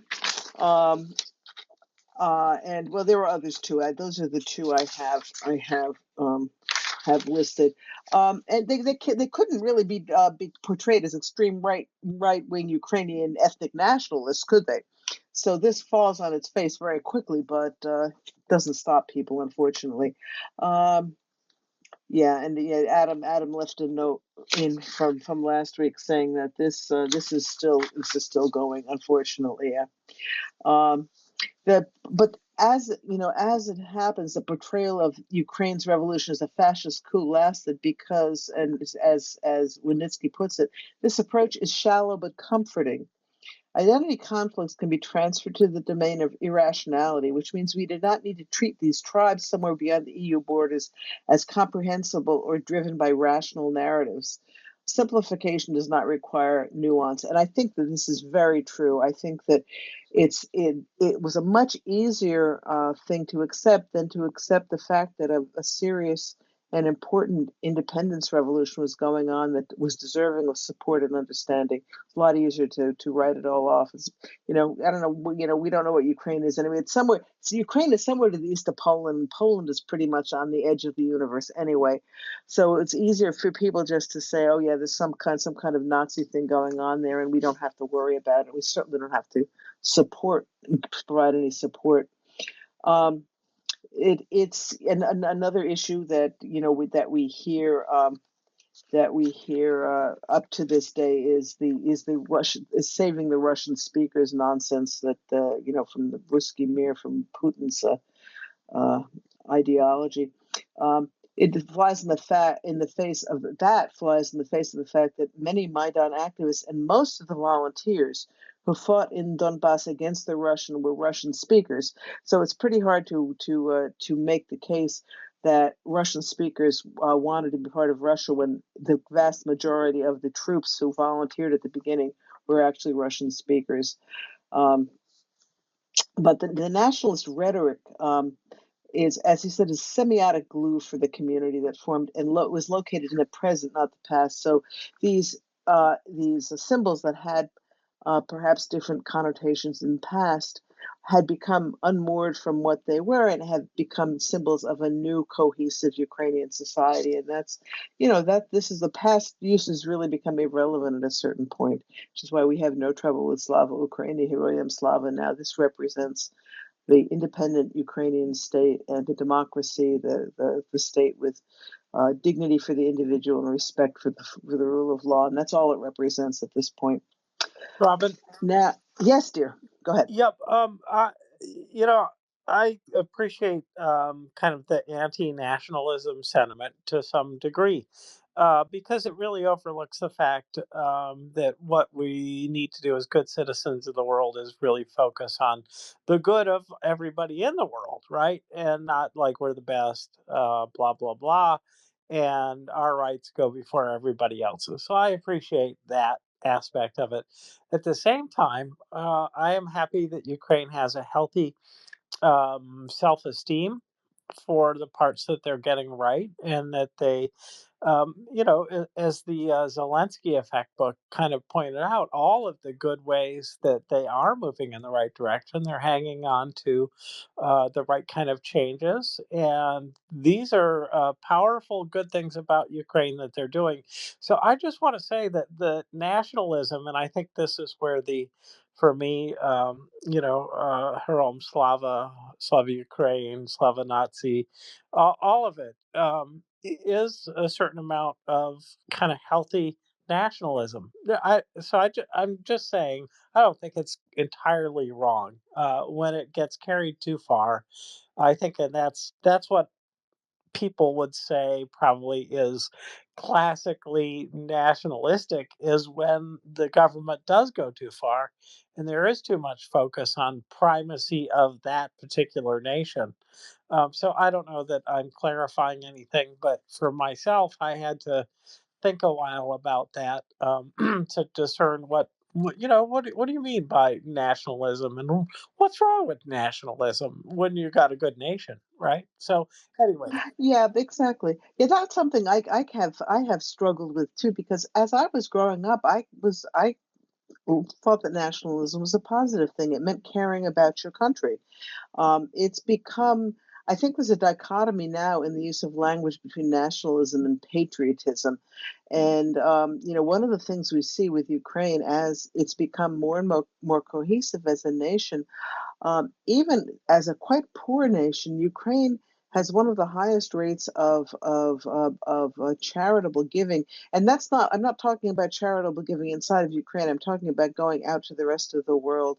That the Maria, that huge aircraft that had originally, I think, been one of the ones that used to launch the space shuttle, but was repurposed as a humanitarian aid delivery system, the biggest plane in the world. And Ukraine has been on the forefront of relief efforts all over the place. Even now, when there was the earthquake in Turkey, Ukraine was one of the first countries to send a rescue team. During the floods in Poland and Austria recently, I'm not sure if they actually sent people. They certainly stepped up right in the beginning and They volunteered did. rescue workers. Yeah, so.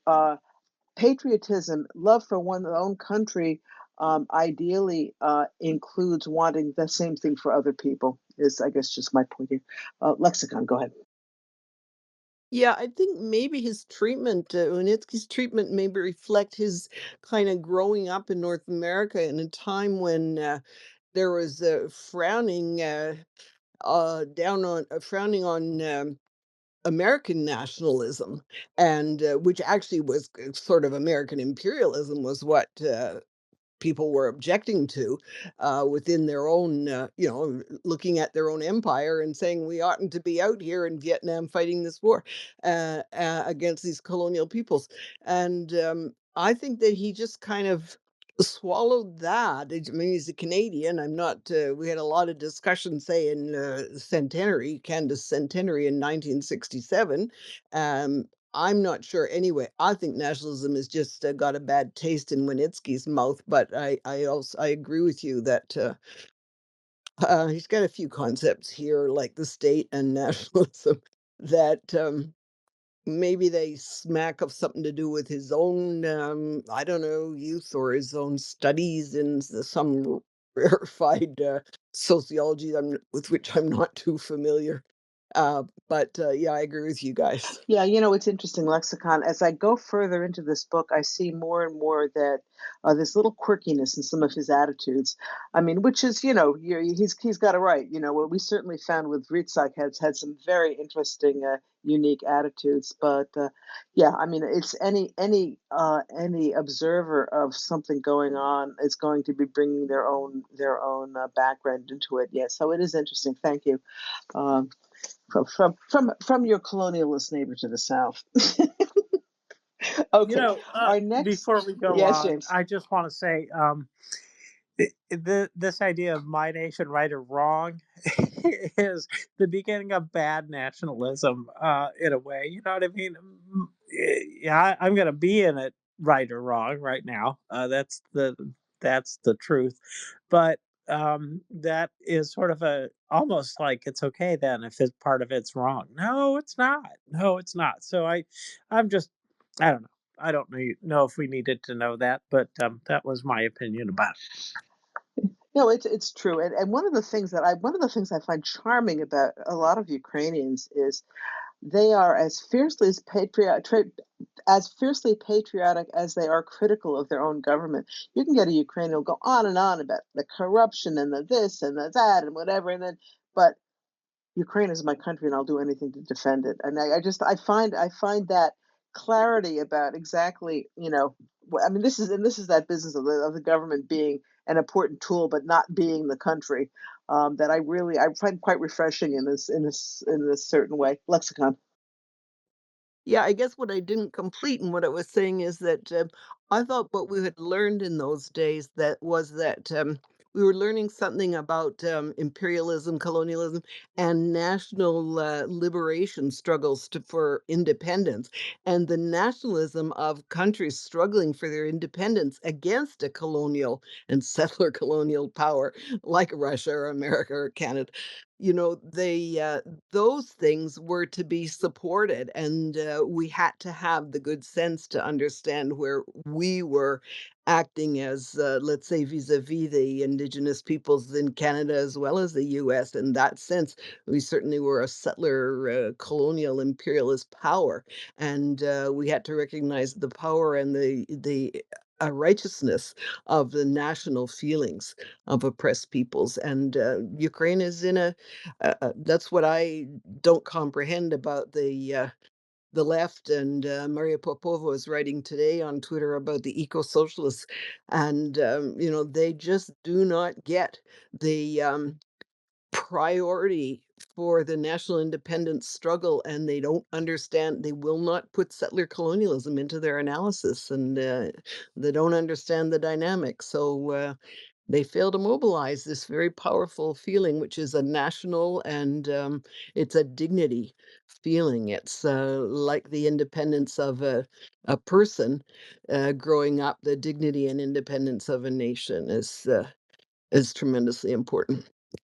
Thank you, and a positive value. Yeah, that's something that some movements are missing now, is the understanding of that. Um, Okay, the next section we're going to discuss, it's called Donbass in the Southeast, and this is interesting to me because, what we found is true about the rest of Ukraine. It doesn't necessarily carry over in the Donbass. The regional differences in Ukraine are rarely studied, and as a result, there's proliferation of stereotypes and misconceptions. One of them, which we've talked about at length before, is equating the choice of language for everyday interaction with identity and geopolitical preference. The stereotype that Russian speakers are less loyal to Ukraine. Um, And one of the things that we've discovered, we've talked about before, is that after 2014, it was clear that the southeast, the Russian-speaking areas from whence President Zelensky came, they may have voted predominantly for Yanukovych, but it did not mean that the geopolitical preferences were pro-Russian. This was a distinction that was lost on a lot of people. And he traces it back. This I found interesting. He traces this back to the Cossack heritage of that area, Zaporizhia, in that area, an identity revolution image of a freedom-loving Cossack appealed very strongly to the southeast, which was the Cossack heartland. An identity rooted in non-politicized narrative of Zaporozhian Cossacks. The response, and he says the response to existential threat seemed almost genetically programmed, which I thought was sort of interesting. The anti-Soviet narratives left no room for ambiguity when the territory came under attack. They mobilized, and there was substantial support for volunteer battalions, which we have talked about before. Now, in Donetsk, Luhansk, and Crimea, the situation was a bit different. The anti-Western, anti-Kiev sentiment was more widespread. Of course, they were much more under the thrall of Russian propaganda in those areas, so this had something to do with it. Kharkiv and Odessa, on the other hand, was a different situation. They didn't have particularly strong connection with the Cossack history, but they had urban populations in both of those areas that were largely descendant of Russian-speaking immigrants who had arrived before the Soviet Union and are surrounded by Ukrainian-speaking villages. They had the traditional rural-urban tension, but the Russians in the cities were not connected to the Soviet Union and had centuries of living in Ukraine. Now, one of the things that made a big difference, as opposed to what went on in Luhansk and Donetsk, was in Kharkiv. There was an activist counter-elite in Kharkiv. We've talked about Serhiy Zhadan, the author, who was very active and is still active in the Kharkiv Maidan and in Kharkiv in general. And so that was an important thing. We talked last week about how Yanukovych was not able to rally his troops, so to speak, in Kharkiv because they were just not interested. They were not. They were Ukrainians. They weren't Russians. They weren't going to get involved in dismembering the state. And Odessa had an ambivalence of identity as the center of Ukraine's large pre-war Jewish community. So this led to the rise of pro-Ukrainian proto-elites in both of them for different reasons. So this I have a little trouble understanding what he means exactly. Odessa had a huge Jewish community. I mean, it still is a center. It was up until the full-scale invasion was really a center of Jewish life in Ukraine. And I guess what part of what he was talking about was that the lack of strong national identity also meant the lack of identity with these propaganda tools. People were more focused on the local issues rather than on the larger propaganda issues, and this left space for Ukrainian patriotic groups to form of the elites. So anyway, as a result of all this, the Novorossiya project failed. Kharkiv and Odessa rejected the uncertainties of separatism. The rest of the southeast asserted the Cossack heritage to justify distinctly Ukrainian identity. So in the end, what Putin ended up with was, the eastern parts of Luhansk and Donetsk, and not all of this whole Novorossiya. It turned out that Ukrainians in those areas wanted to remain Ukrainian. Amongst all of this was a new phenomenon that was not identified before, is the Russian-speaking Ukrainian patriot. And the acknowledgement of this had an effect on Ukrainian society in general. The Revolution of Dignity changed the geography of identity politics in Ukraine. The main dividing line now was between the Donbass, that area, and the area under Russian subjugation, and the adjacent eastern and southern region. Now, the bulk of the population seems to agree on the salience of national identity and the main elements of its content, including a pro-Western foreign policy. Um, and we're going to go on in a minute to Donbass and Crimea, but first, lexicon. Yeah, well, it was about like just before you open the section on newfound patriotism. When he talks about the regions, I really appreciate this part of Wynnyckyj's book. And like it really helped me understand some stuff I never had. Like that part of Svoboda Ukraine, those three oblasts in which we have. Where we had that reference to the the Cossack siege, the Cossack encampments in free Ukraine, and then explaining the Russian presence in the Odessa, its history. Then the part that I just wanted to mention again, some of the details he gives about Donbass, the Donetsk and Luhansk oblasts, because he talks about their origins as uh, kind of they become a typical coal mining region, and he talks about a study of the coal basins culture. These two oblasts are represent a basis with these rich mineral deposits. Now you've got particularly the life and experiences of the coal miners. We have the elites who profit off this, but the people who live, and he talks about this kind of a very hierarchical society, this hard scrabble culture of coal miners, and maybe foremen also spending time in prison was seen as an opportunity to enrich your personal experiences. It was a kind of a, especially as a youth, this is like almost an apprenticeship or a rite de passage for many youth. There probably was no place else to work but these dead end kind of mining jobs.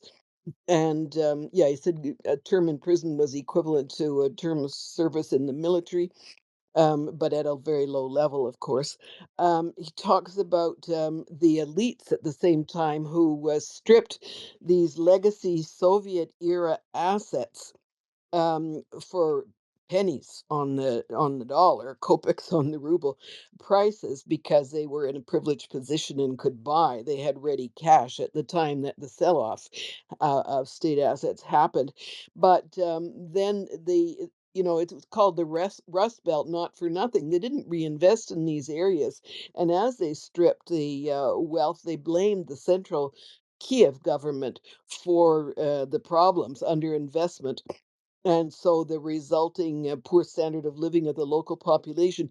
He mentions that, and so he's saying that the local elite in towns he mentions, like Slovyansk, Kramatorsk, and Horlivka in Donetsk, where the mayors led attacks against their own buildings. And he talks about how they were worried that if a new, like less corrupt, or anyway, a different elite came to power through this Kiev revolution, then they might get their crimes uncovered and so on. Well, I just found that so interesting, explaining a very interesting kind of material condition, material in this historical sense of how people, get their livings, scrabble their livelihood out of the earth or out of the ownership of those assets. And I've mentioned this before. I can remember in a library seeing a map of Ukraine done by National Geographic at the time of independence, and it was just a map that had I mean, I would say every town over 20,000 or something. I don't know. It had the town names printed on the map, but you could look, so dense was the number of settlements in Donetsk and Luhansk that it looked as if it was a population density map. And there was no other part of the country that had such a density of localities. So just by printing their names, this map gave you an image. of the Ukrainian population. We know that maybe 2 million people fled, and those would be the pro-Ukrainian population. When this war happened, these people fled. Some went east into Russia, but a lot went into Ukraine, westward. But Donbass and Ukraine have been the serious depopulation of the country really happened as a consequence of the war in these places.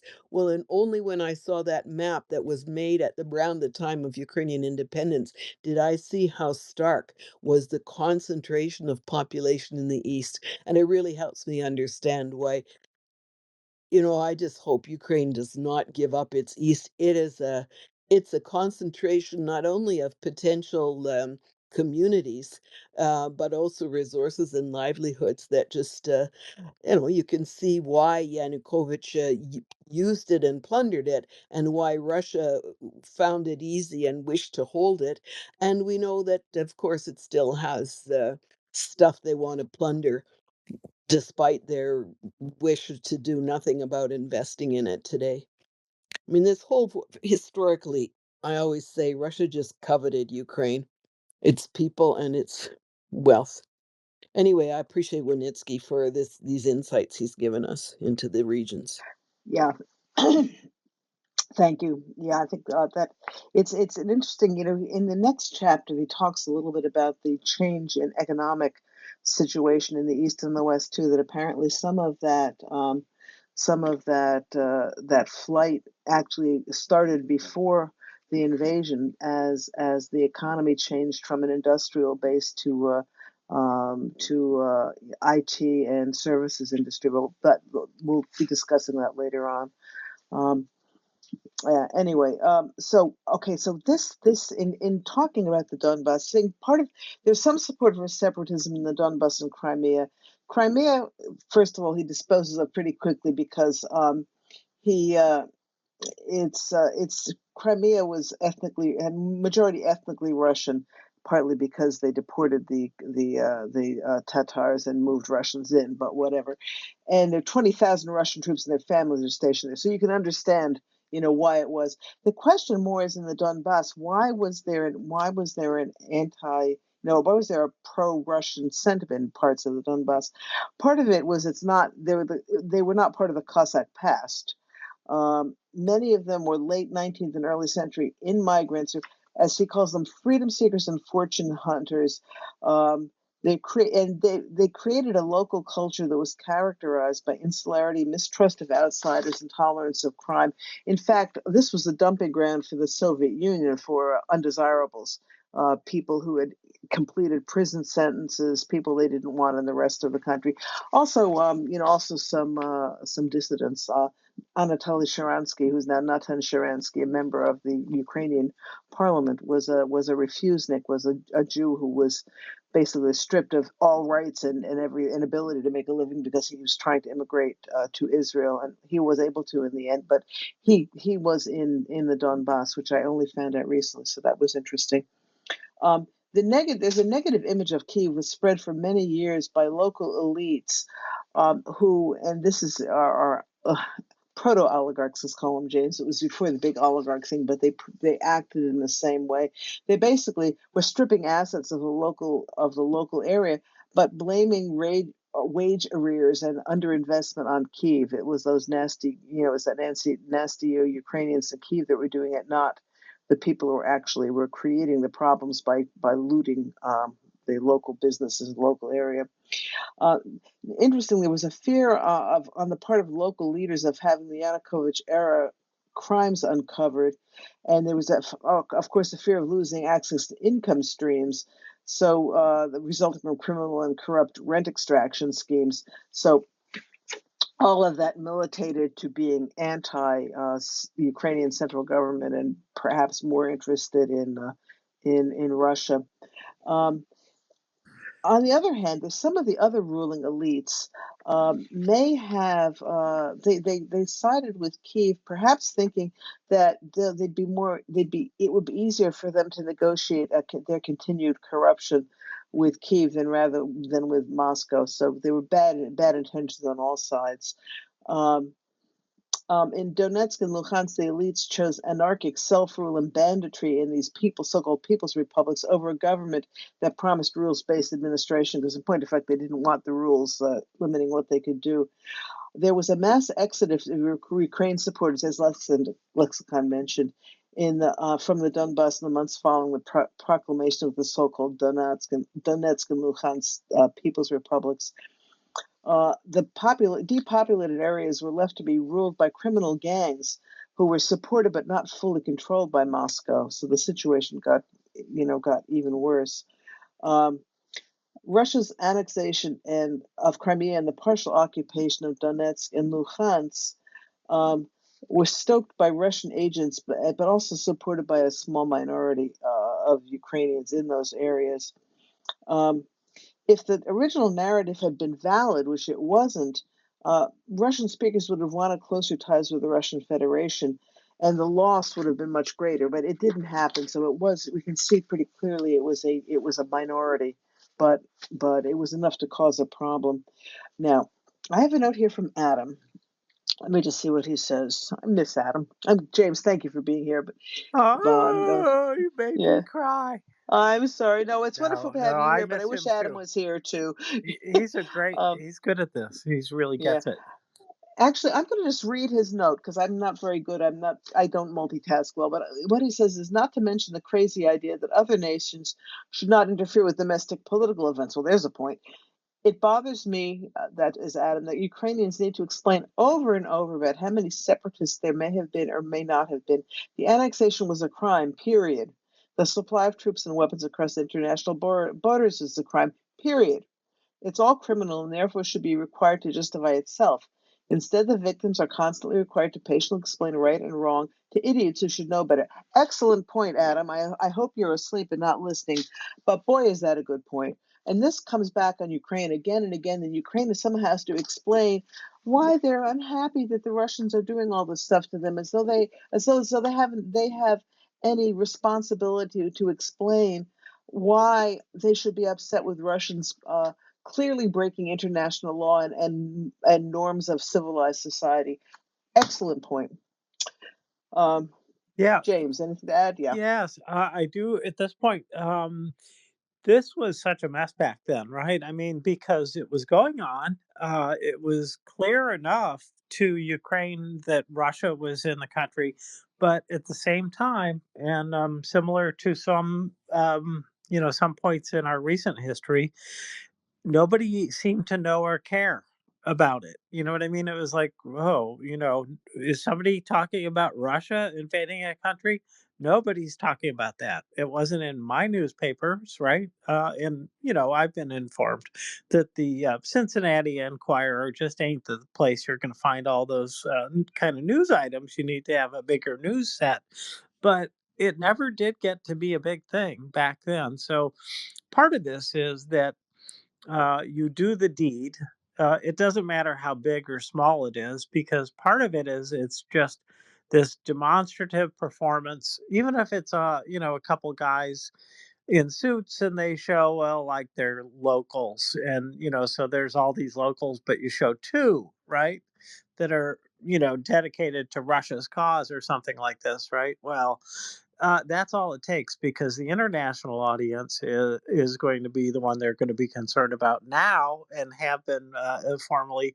Is like they're concerned that not about how we feel, but they want us to believe the shtick, or at least be hung up on the debate about whether or not this actually happened, and whether or not because they can say, well, look, it was clear to us that there are Russians here who want to be part of Russia, right? They want to be free of Ukraine, and that's all it takes, is just that pretense.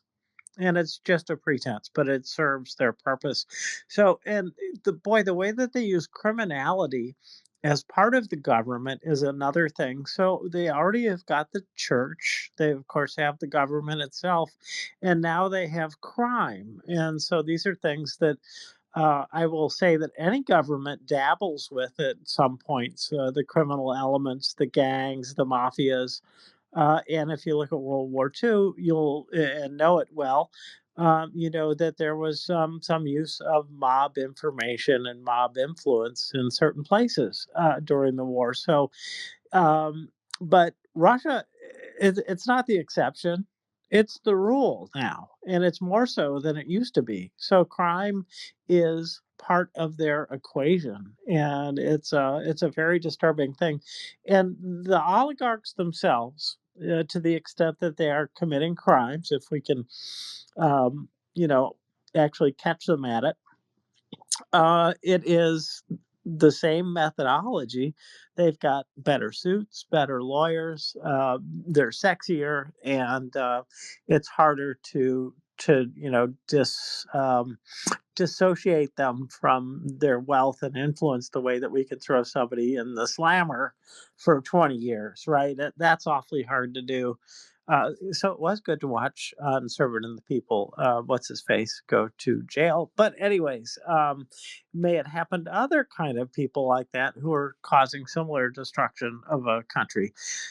So anyways, I'm sorry, running on a little bit, but my point is that this is all criminal enterprise, whether it is the big guys or the little guys, and it is part of the Russian policy alongside religion and the governmental instruments themselves. So yeah, wow, it's just disgusting. Yeah, that's very true, James. The criminality is part of how they control things. It's not something that they'll try to wipe it out if it's going across purposes to what they want, but it's not something that they the rule of law is not something that's an issue for the Russians. Yeah, And James, go ahead. and I think that the point about this that really sticks with me is that um, the how do I say it? I'm sorry, I'm kind of stuck on my words here, but the point is Russia is able to do this. They're working with the oligarchs that exist within a country, and so they have like automatic, kind of not automatic, but they have existing sources to get into a country. And so then they're applying these different methods. And in many cases, what we saw with Russia and the United States was that Russia criminal gangs began to dislodge many of the other gangs. So I don't know. I just wanted to emphasize that. And it's so critical that we figure this out because this is where the big holes are in some of our budgets, too, because the money goes overseas or the money goes into dark holes, and we don't know where that money is, but we know there's no taxes being paid on it, right? And that kind of hollows us out as a people. So the result of including criminality in what they're doing is affecting us hugely. And so, we've gotten back we've spent more this year on the IRS staff, and we got the money back and more, but we didn't get that much back, right? We didn't get the whole amount back that's still out there floating around untaxed. And this is something that Russia facilitates, and it's tempting for common Americans to say, well, the they're not paying their taxes, I won't, right? And so it spreads. So, anyways, it's insidious. Yeah, yeah, exactly. Lexicon. Go ahead. Yeah, you're right. The lack of a income tax paying culture is a real burden on every kind of emerging state. But it's interesting that a lot of the oligarchs operate in the extractive industries in Ukraine, as in Russia. Ukraine's got a lot more diversity of resources, I don't know, pound for pound, than Russia even does, which, as we say, is a gas station. They got uranium too, a lot, and a lot of other minerals. But anyway, Ukraine's got absolutely everything. But yeah, extraction. And I didn't know till I started really studying something about these oligarchs in Ukraine since Maidan that, for example, the way it works is that you're buying gas from Russia. So let's say, so you're the Ukrainian oligarch, and so the Russian.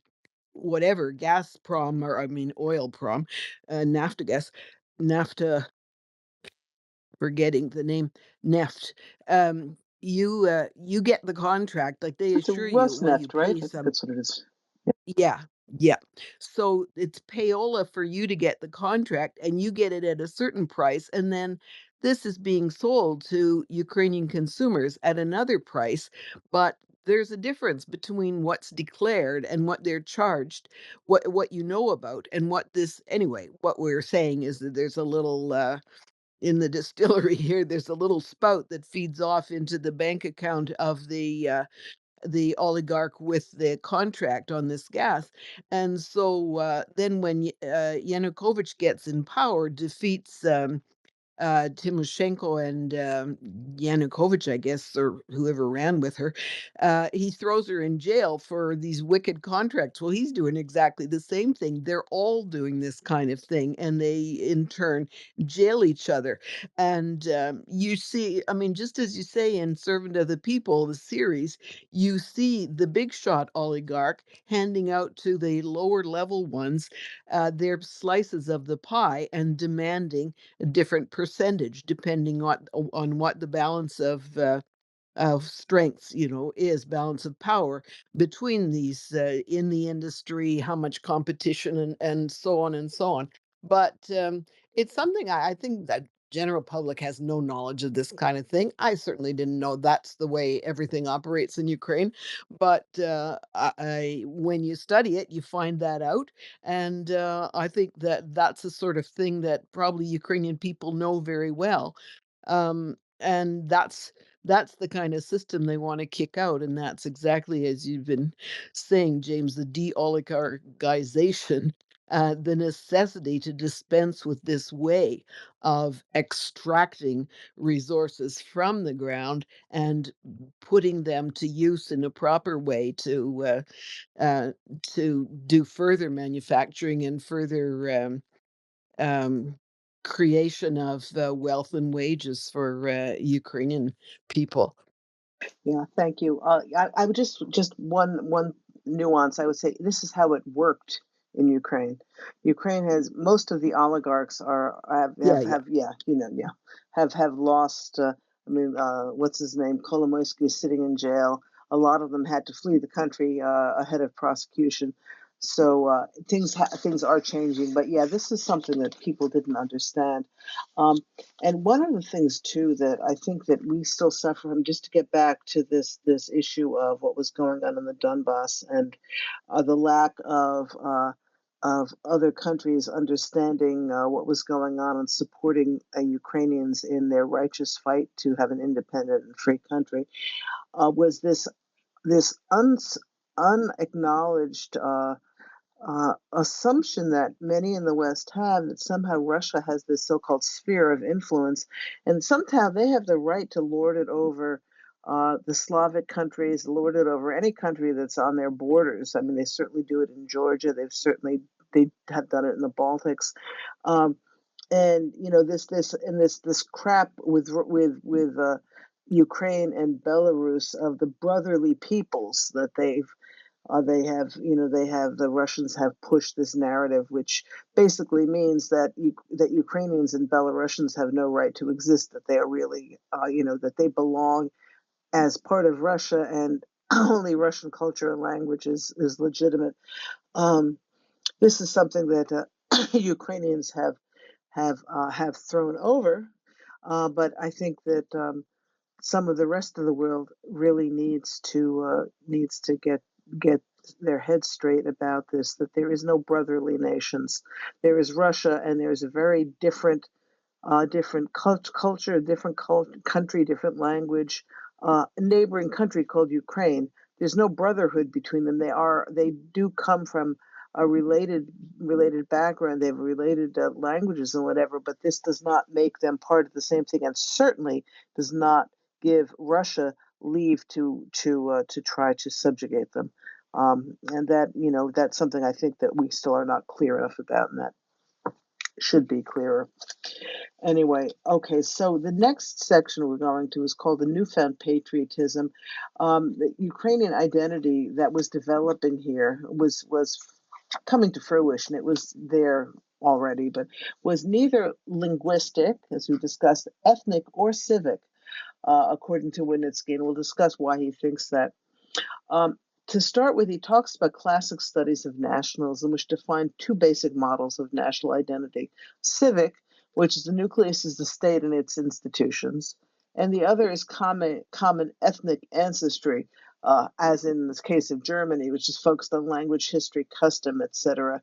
The sort of fascist model, and I would say that that ethnic ancestry is part of what the small Russian maximalist uh, groups like those around Alexander Dugin and Putin, think that the Russian ethnic identity is what gives them the superiority and the cohesion.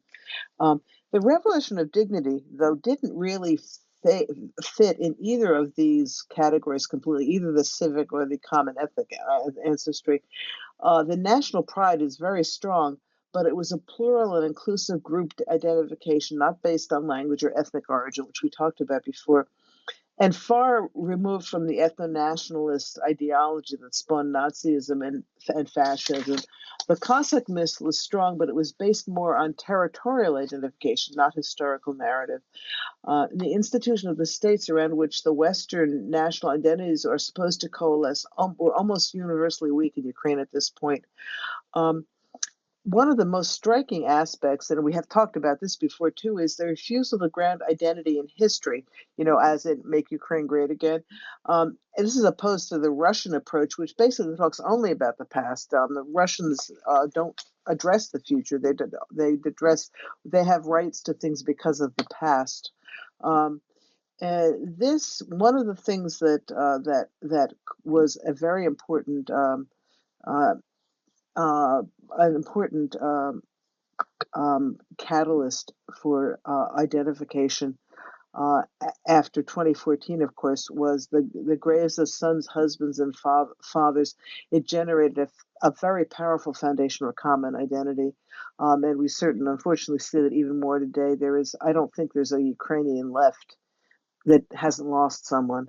And this is part of what, forms a very strong, cohesive national identity, because very much all Ukrainians are in it together at this point. The shift was to a present-focused identity as opposed to the past. And this was a revolutionary outcome of the Revolution of Dignity, and it required a clear break with the past. And how this break was accomplished were through a number of rewrites of laws. In April 2015, a law was passed that removed all remnants of communist rule from public places. This was including things like removal of all the statues of Lenin, which got the Russians' panties in a twist. The promotion of communist and fascist ideologies was made illegal. There were required renaming of streets, villages, towns, and cities with Soviet-era names, and the veterans of OUN and UPA were their status was regularized to be equivalent to that of the Red Army, which was a bit controversial at the time. There were concerns from scholars, and as Wynnyckyj is a scholar, he would bring this up, that some of these laws could threaten objective historical research. Poland objected to the glorification of OUN and UPA, but there was no significant internal opposition. In the occupied territories, of course, followed a very different trajectory. The Soviet heritage was venerated, including Stalin. Hang on just a moment here, and crinkle. There's glorification of victory in the great patriotic war is pompous and sacrosanct, and Adam adds here, and fascist. It's true. The commemoration of the Holodomor was completely rejected in the occupied territories. And I've seen stories recently of them removing monuments. There was even some monument in Moscow that they recently removed, which does not remove the war crimes and genocide that were involved, but they try to paper it over. Could So the Yeah, go ahead. Could we just stop and pause, look at the Great Patriotic War? I was reminded just recently by one of our spaces, I forget which one now, but that the Russians came in on the side of that Nazi country at the time, Germany, Schulz's country, and they worked together and divided up the land and said, "Okay, we'll do this, and you take that, and etc." Awful, and really, what is one of the tremendous things that I see as an injustice in history that I didn't recognize before is Hitler deserves what his horrible reputation. He does. He really does. He earned it. He wrote Mein Kampf. He's really a loser, and we should remember him as such. Nonetheless, in this arrangement, he really was the junior partner, because Russia had been at some of this stuff for a long time before. And at the end, nobody talks about Stalin doing this stuff the way that they automatically go when they think about, the Jews and all of the things, the Holocaust and all of that. They think about Hitler. And so it's a injustice, really, because we should be thinking about Stalin and Russia as being the big brother in that arrangement. Sorry. Yeah, I don't know if I'd call him the big brother, but certainly an equal contender. Yeah, I think part of the issue is there's a great deal of discomfort in the fact that we were allies with the Soviet Union during the war, but and um, we have allowed the Russian narrative really to dominate in American universities. There's been discussion recently about the de-Russification of Slavic studies departments. Many Slavic, vast majority of Slavic studies departments in universities in the United States were Russophilic, Russian centered. They've pushed the Russian narrative. Uh, when people tried to get Ukrainian studies in some of these places, they were accused of being Nazis. It was this whole, and we allowed this to happen from ignorance, and I suppose it was just easier. Um, so this, yeah, it's as you're saying. One of the narrative starts when Russia became an ally, the Soviet Union became an ally of the United States and Britain. The Molotov-Ribbentrop Pact, when the Nazis and the Soviets decided on how they were going to divide up Ukraine and Poland, that gets totally swept under the rug as though it never happened. And I mean, that is, as you're saying, it's a great injustice to everyone. Um, I remember Radek Sikorski was speaking in the UN a couple of months ago, and that idiot, well, he's not an idiot, he's a crafty son of a bitch, the Russian ambassador to the UN, at one point said something about Poland attacking and invading Russia, which was, I mean, totally, I mean, it's not even, it's not even a case, it did not happen. It was the Russians who invaded Poland. And I remember Sikorski just saying, "What are you talking about?" But this is the narrative that has been spoken in this country too, and has been accepted for way too long by too many people. If nothing else, this whole business with the full scale invasion is causing Americans, to some, not not enough of an extent, but to some extent, to become better acquainted with the true history of what went on in this area of the world, to see, Poles and Ukrainians more clearly as victims of the imperialist aggression on the part of both the Soviet Union, which was really Russia, and Germany, the Nazis. Um, so anyway, yeah, thank you, James, for that. And so just a little as part, the end of this is that the occupied territories, we were talking about the idolized Soviet heritage, while Ukraine honored those who died innocently and tragically because of the Soviet legacy, the Holodomor and all of this others. So that's quite a qualitative difference in the two sides. Um, Now, in terms of the core identity, Ukrainian identity, history did not form the core of Ukrainian identity. As we talked about it, the Ukrainians are quite resolutely forward-looking, not looking back at history. It was based on the institution of territory and its present need for defense. And this I found interesting, and it's true. The map itself has become one of the most public proliferated patriotic symbols.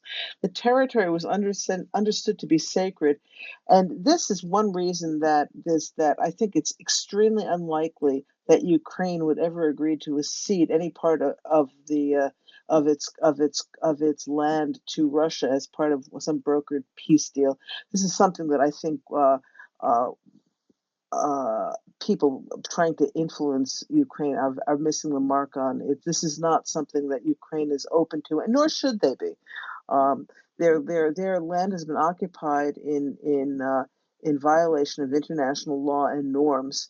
There is a border there that needs to be respected, and any giving in to the Russians and giving over some of that territory weakens the entire international order. It does not just Ukraine. So we should all be on the side of Ukraine not having to give an inch of land to the Russians for anything. Um, anyway, and he talks about the two words zemlya, which means earth, and rather than territoria, which is territory. It's the same word. Zemlya is a place of birth and life, not just territory, and it's a it takes on a sacred significance, really. So Adams says so many historical reasons Zemlya is so sacred to Ukrainians. This informs the current interpretation as well, with the Holodomor in World War II. And okay, let's just see here. I'm getting a little ahead of myself. Okay, so this is Wynnyckyj points out in the end of this section, tolerance and inclusiveness remain mainstays of everyday interaction among Ukrainians, but a demand for recognition of dignity, and this is particularly with respect to territorial dignity, is defined in the here and now rather than the mythical past, form the core of emergent national identity.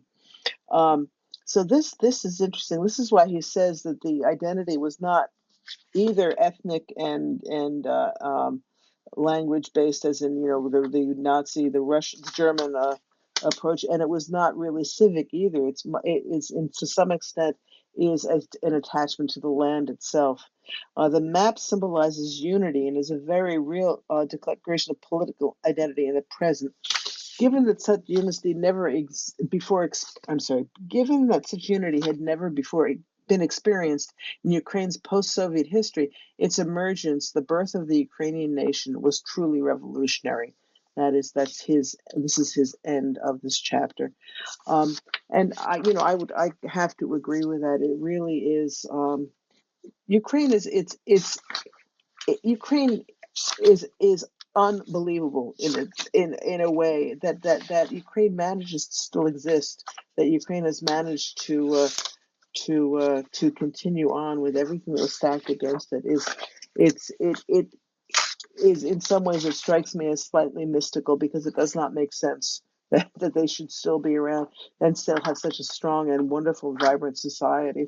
Have you never Anyway, watched Bugs so Bunny? I mean, oh God, I can hardly all wait to right. hear what that connection is. Do Oh, tell me. well, Bugs Bunny seems to get away with a lot of things that he shouldn't be able to get away with, yet he does. And so maybe it's because, I don't know, Ukraine is writing the script. No, that sounds like the gnomes and taking over the world. No, I don't think it's that, but I do think that it is a wise nation. It has a lot of wisdom, obviously, and it has some of the traditions that can keep a nation alive. It has good historians. Amazing, Robin. They have good historians. That's what I've come to learn. I haven't really touched any of those key historians, but their work, anyways, yet. But I understand that that is the case. So these are tools that really do help a culture recognize kind of, are they on track to get to the next place they want to go to? And the Russians want what Ukraine has. They want to have that magical kind of nature But then, of course, they want to do it while they rape and kill and all the other things that they do, and it doesn't go together. I think is the bottom line. It doesn't go together, and Ukrainians are welcome. I'd say, and we should welcome them in the U.S. for certain. Absolutely, let them stay, and they are going to be stronger for the what do they call it, diaspora, whatever it is. Yes. Anyways, all those people going and spreading Ukrainians. Oh my gosh, and they'll reproduce. Oh my gosh, and they might even keep their language and share it a lot. And I'm looking forward to that. I think when we look at the world of tomorrow, I would like to see more of our programs. Sure, teach Russian too, but teach Ukrainian because this is, this is what we want to see. We do not want to see the behavior that we're getting out of Russia now. And you might say, well, but the language of Russia, well, the language of Russia, if you're using it in a university, you're promoting it, and to some extent, I think you are. I know that we have to understand Russia because, and we absolutely have to have that, but it's also because the spies have to learn, Russia watchers have to know all these things. We have to do that, but we have to be careful, extremely careful, or it will become in itself a negative influence.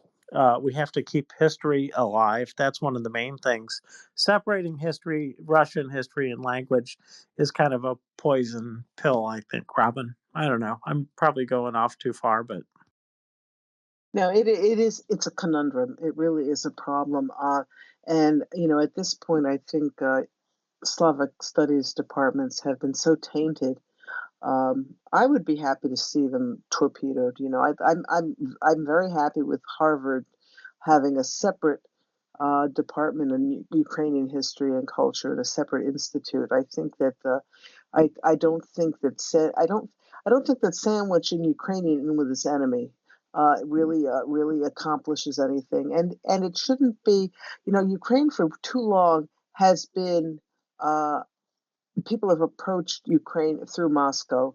It's, how does Ukraine compare to Russia? There's this, but this Russia does this, but Ukraine is this, and we need to approach Ukraine on its own terms and put, Russia is irrelevant to Ukrainian society and culture.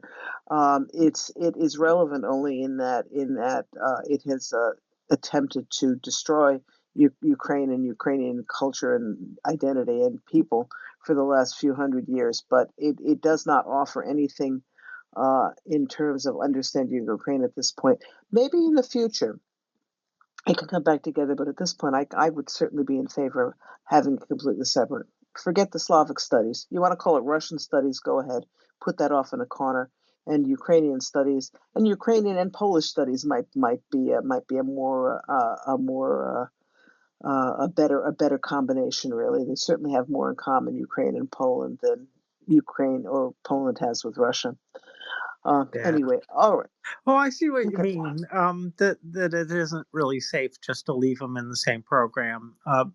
Yeah, there's a lot of explaining I think that needs to be done, and so there are a lot of books out here that do cover what's going on. I can't wait really for this. What's the name of that book again about the divergent paths? Russia and Ukraine. Subtitle Entangled History Diverging States. Yeah. Entangled history. Yeah. Okay, all right. Yeah. And Yeah. entangled is a great way to describe it, really. I mean, it's, Russia has spun its spider web over Ukraine, but it's not the brother relations business. I don't think was ever all that true, and it certainly hasn't been true recently, unless you're talking about Cain and Abel as brothers, which is not a model we want to emulate. Robin, I know that we don't want to focus on a book about Russia, but then again, I do think about the fact that Russia, has this problem or is a problem for Ukraine, but it is also a problem for a number of other nations that are neighboring it, and it impacts Ukraine that is so. So it is kind of useful for us occasionally to focus on the Russian part of things to make sure that we really understand who they are, understand our enemy, and God, it's really scary. So there's so many misperceptions out there. It would be nice to see, and maybe there's one out there already that is a good explainer about modern Russian history and what it means for Americans. I don't know. Maybe there is this book, and I just like most books, Actually, haven't read it. actually, I was a book that I think may meet the bill. I have to admit, I'm halfway through it and I got sidetracked on other things, but it's a book by Catherine Belton called Putin's People: How the KGB Took Back Russia and Then Took on the West. This book was good enough that the Russians went after the author legally and tried to shut her down. She's was an investigative correspondent from Reuters. Um, the beginning of it talks about how Putin and the KGB squirreled money away outside of the Soviet Union as it was falling, and how they are using it to continue their with their nefarious undermining of our Western democracies. This is a very good book. I don't know that I'd want to spend a book club on it because I find it incredibly depressing, and I'd much rather talk about Ukraine. But this is an important book if you're looking for that kind of thing. Putin's People by Catherine Belton is definitely worth a read. Um, as I said, I want to focus on Ukraine because I love Ukraine and I do not love Russia.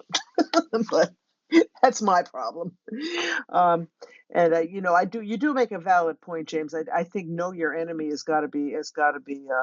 um, has to enter into the mix. So I may be convinced otherwise in the future, but not right now. But no, Anyway, go I ahead. hear you, and I'm with you really because I don't want any book focused on Russia really in this because it is about Ukraine. But nonetheless, we and I would also point to um, I'm going to point back to my favorite topic right now, servant of the people. And you get an inkling because they talk also about some of the other nations' problems and things like that. And it's a way to connect without a book, and that might connect with more people these days. It depends on who you're talking to, but yeah, we should keep up with the modern world probably if we want to change it. And yeah, anyways, because that stuff's good. And kids, I realized, who was it? That was it.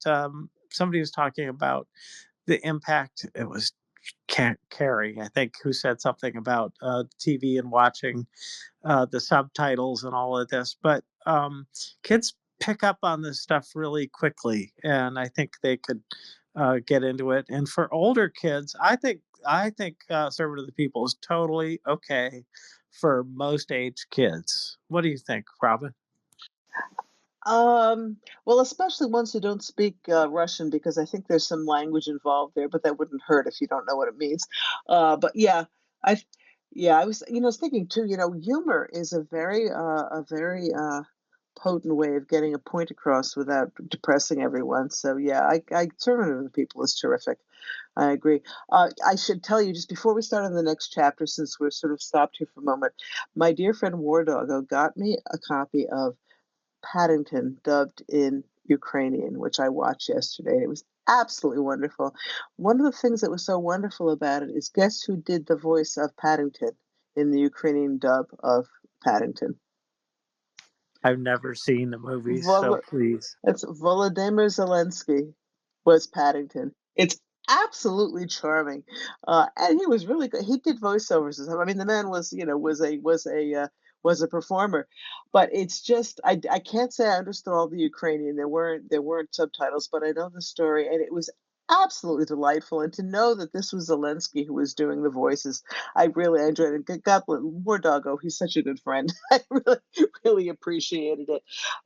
Anyway, so that has nothing to do with anything. But if you ever get a chance to watch Paddington in Ukrainian, do it. It's a great movie, and it's in the I just loved it in Ukrainian. Anyway, all right, Well, back to yes. Go ahead, that James. one more diversion. I promise, just one more. And then again, well, anyway, the other thing that reminds me of is that there's other, and who am I thinking about? Nancy, I think, pointed out somebody that was involved in some film production who's a Ukrainian whose name escapes me at the moment. Darn it! But it's the case that there's a lot of Ukrainians who've got roles in history that we, like Paddington voice. Um, that's going to mean a lot later on in the future because that'll be part of history, right? And it's important for us to recognize how much they've been involved. And so I think about the okay. Anyways, I'm going to get off the trying to think about what I can't remember at the moment and just say, yeah, they're all over the place and they're doing a good job. And we don't have to dig too deep for culture. And disambiguating Russian culture is going to be one of the challenges, I think, to make sure that we've allocated credit to Ukraine for what Ukrainians have done. And were they Russian at the time? Yes, you can say that. But then, more disambiguation is probably required about, like, who can? Because there's probably some Ukrainians you can say he was definitely writing about Russia and for Russia there. But there's other voices that come out that are all about Ukraine. I'm getting into weeds. Sorry. Thank you, James. It's good weeds. Yeah, I mean, and one of the things too that I think we're beginning to discover is the number of Ukrainians who we didn't know were Ukrainian. For example, did you know that Jack Palance was Ukrainian, the actor? And the one I found out most recently, which is fascinated by, is I have a good friend who's from is a Lemko. Lemko is a tribe up in the Carpathians, a small Ukrainian group who were really decimated by the Nazis. There are not a lot of them left, but Andy Warhol was a Lemko Ukrainian. But you didn't know that. I, you know what? I knew that he was from a foreign country, and I thought I heard the country name. That's not it. That's the No, in the United States, coming from a foreign country doesn't identify you with as too much. no. I think I heard, and probably at one point in my life, a long time ago, remembered the country name, but right now I don't. That's what happens when you fail to maintain your whatever you memorize. Yes, the memory goes, doesn't it? Anyway, okay, enough of that. Okay, we've got about 25 minutes left. We're going to start in on chapter 8 now. Again, we're in Ukraine's Maidan, Russia's War by Mychailo Wynnyckyj for the late joiners. Chapter 9 is called A Bourgeois Revolution. Now, the last chapter we just finished was called A National Revolution. We're talking about the development of national identity. Okay, now this goes on to something else, and this is something very unique about the Ukrainian Revolution, about the Revolution of Dignity. Um, that, as I said, it's called a bourgeois revolution, and we'll discuss what that means. As we said in the previous chapter, there's a strong national dimension. But the result was an inclusive, multilingual, multi-ethnic political nation. But that was not all. Also, it was resulted in a fundamental change in the country's political, economic, and social structures. A domestic reset, as he calls it, that was in process, but is, as he said at the time of the writing, was far but complete. And this is still certainly the case. We'll talk about what this means. This probably sounds a little bit woo-woo at this point, but um, there were new actors in Ukraine's political class post Yanukovych, and this is really central to the whole thing. The proto-elite from Ukraine's urban private sector, from the nation, what he calls the creative class, managers, entrepreneurs, programmers, journalists, and university professors, people who were not involved in politics before Maidan. And this, by the way, includes Wynnyckyj, who was a deputy minister of education. I think he still is involved in the Ukrainian government. They brought in people who were committed to the ideas of the Maidan, not the old Soviet, post-Soviet nomenclatura, the people who ran things in the bad old days. There was quite a changeover, especially among the leadership post Maidan.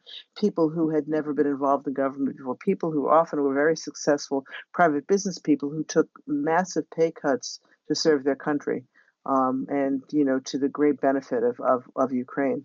Um, these people were committed to what he calls bourgeois or liberal values. These values are such things such as self-reliance, entrepreneurship, civic activism, rational rule-based relations with the state, and merit over connections. All of these have resonances with what was developed on the Maidan. Yeah, go ahead, Lexicon. Yeah, I'm afraid he's a little off the wall here. I mean, what he's talking about is the number of human rights-based values. He's these are humanitarian. There's like as the UN would define rights-based what yeah, I guess values and the kind of order, a rights-based order of rules. Um, I think, I mean, it's quite true. The term bourgeois comes from the German word Bürger, but I mean, the people he's describing actually would be the petty bourgeois, la petite bourgeoisie, as used in France and plenty of other European countries, because he's not talking about the commanding heights of industry and commerce. He's not talking about finance capital and so on. I mean, as I say, sometimes when Wynnyckyj feels like he just kind of makes it up. So I do. Anyway, I don't buy into his definitions, but I just think it's more useful for us rather than these sort of fusty pseudo class terms. He's what he's missing. See, is that when you're talking about a people that's still struggling for their national human rights based liberation, they then all of the classes basically can come into, maybe in the basic interests of the people, the largest classes, to fight that revolution. But certain members of the elite, as we've seen have done, may come over to the side of the people because the people embraces all of them if they wish to join that side. And his so I don't, I think he's kind of not doing a lot of justice to the terms. I don't think it's a bourgeois revolution at all. I think it's a national liberation revolution and like struggle for independence, Yeah, national yeah, liberation. I take your point. I don't bourgeois is not a word I would have used here either. I think his point is that is just to focus on liberal or libertarian values as being the focus rather than just on the national on building a nation as such. But yeah,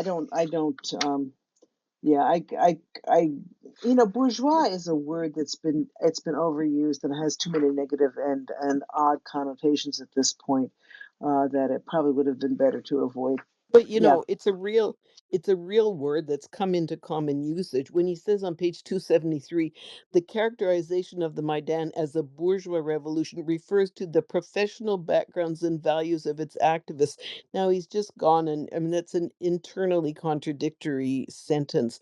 Professionals, by definition, are not the bourgeoisie. Nobody would define them as that. Although people would stand around and say, "Oh, you're so bourgeois." Well, that's fine to use it in teenage parlance, but it's not the way a scholar ought to be using it. So, I mean, it's a legitimate term, but it has to do with people who possess the means of production. yeah, They're yeah. owners of capital. Yeah, no, it's a good point. I mean, he's been teaching Ukraine for a long time. His when when you're operating in another language, he may have just come a little unmoored from the common understanding of that particular word. You know, been around a lot of academics, but anyway, Wendy, let's go over to you first. I didn't get stuck on the words or the definitions, but this was the part of the book and a part of Ukrainian history that I got to share with people that I work with because they understood the type of people that were trying to make a difference in Ukraine. I just thought I would throw it in there that of all this book, this was the most important part for me to be able to share to other people, because the people I live and work with are these kind of people. And the fact that Ukrainians could make a difference means that people here can make a difference as well.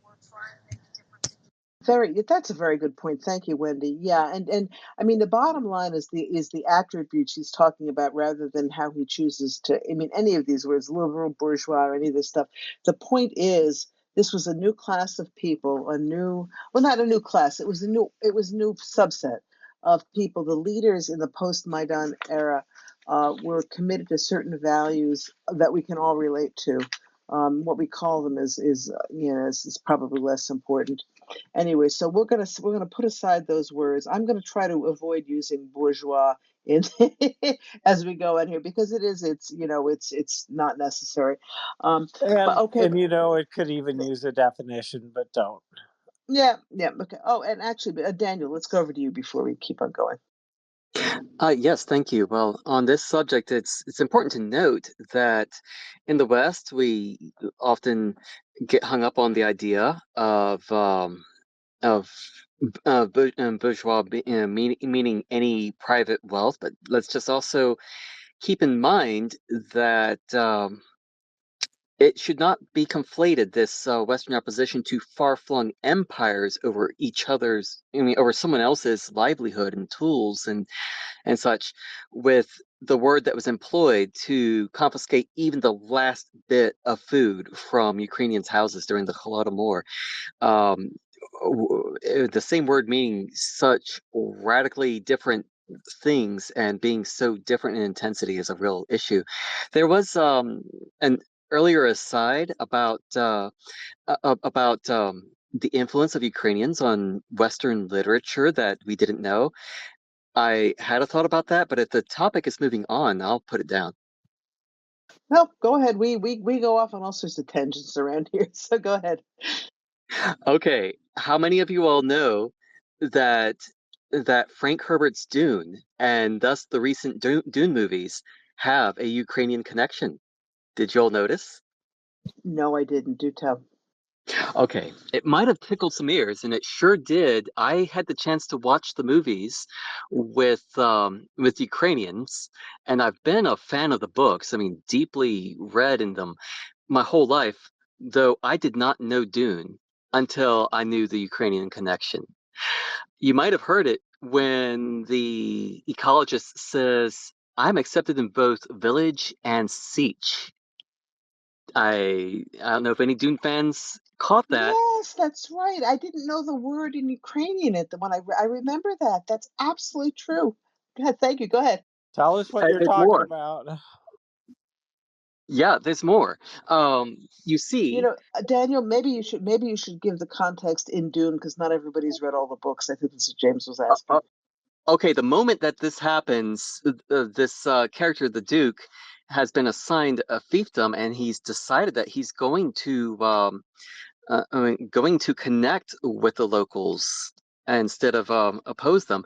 And an ecologist who has mingled with them comes out, and she looks like she has gone native. And someone asks her about it, and she says, "I'm accepted in both village and siege." And of course, siege, I think we all know that here. That is the name for our Cossack stronghold. Now, here is where I started digging.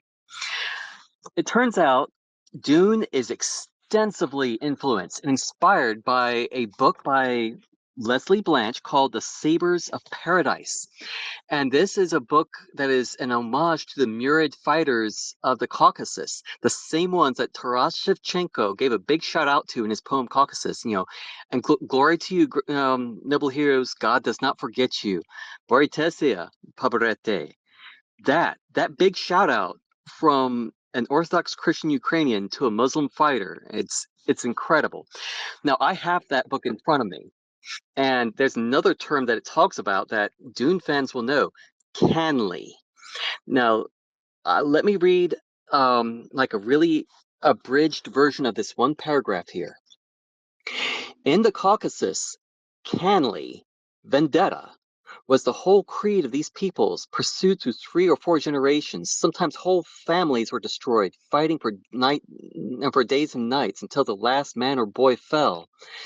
Others, known as poor families, who had no fighters left, no more blood to spill, were immured for the rest of their lives.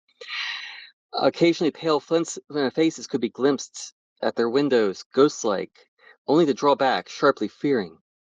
Such traditions decimated the population. Shamil, the imam, the leader, had always been opposed to them. Upon becoming imam, he tried to stamp out the whole tradition of Canly. The Russians, on the contrary, and I'm speaking with emphasis, on the contrary, encouraged it cynically. It was a practical method of wiping out the more explosive elements of the tribes. With a population regularly reduced by violence, whether intertribal or interfamily or regular warfare, the Caucasians' first wish was for sons to carry on the fight. And this is very relevant. I don't think that Frank Herbert gives that shout out at all idly. There's an article, and I will dig up a link that shows the extreme level of influence. So many famous quotes from Dune. You think they're original? They are not. They're an homage. And I'll leave it at that. Yeah, thank you, Daniel. That's fascinating. I'm sorry. I love the Dune books, so this is interesting to me. I'm sure we're boring other people to death, but thank you. Also, there are some references to Islam and to Judaism in there in names and everything. Hank Herbert was a interesting guy. I'd love to know more about him. Anyway, thank you for that. That's interesting. So we see the Sich. The idea of the siege got into a science fiction series, of important science fiction series. Anyway, okay, we have 8 minutes left. I'm just going to go through just the values. And I'm sorry, the demographic of the people who really became the leaders in Ukrainian government post Maidan. This is very interesting. It's very interesting.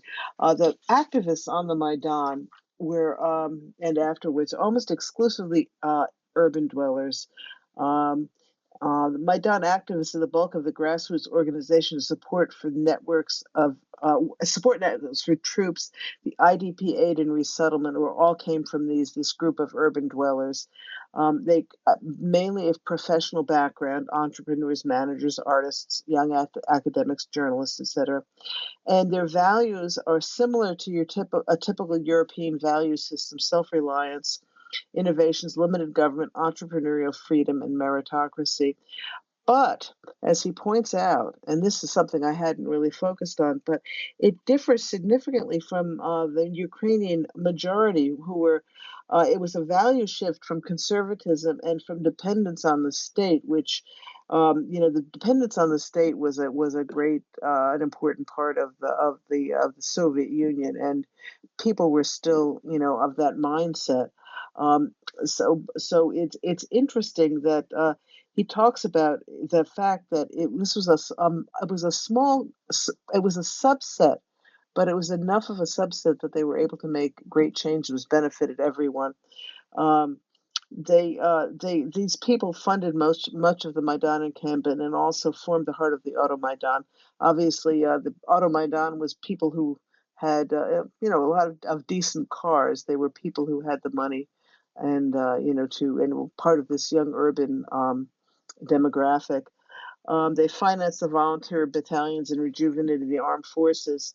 Um, and the transformation, this transformation was seen by many people as a birth of a new state.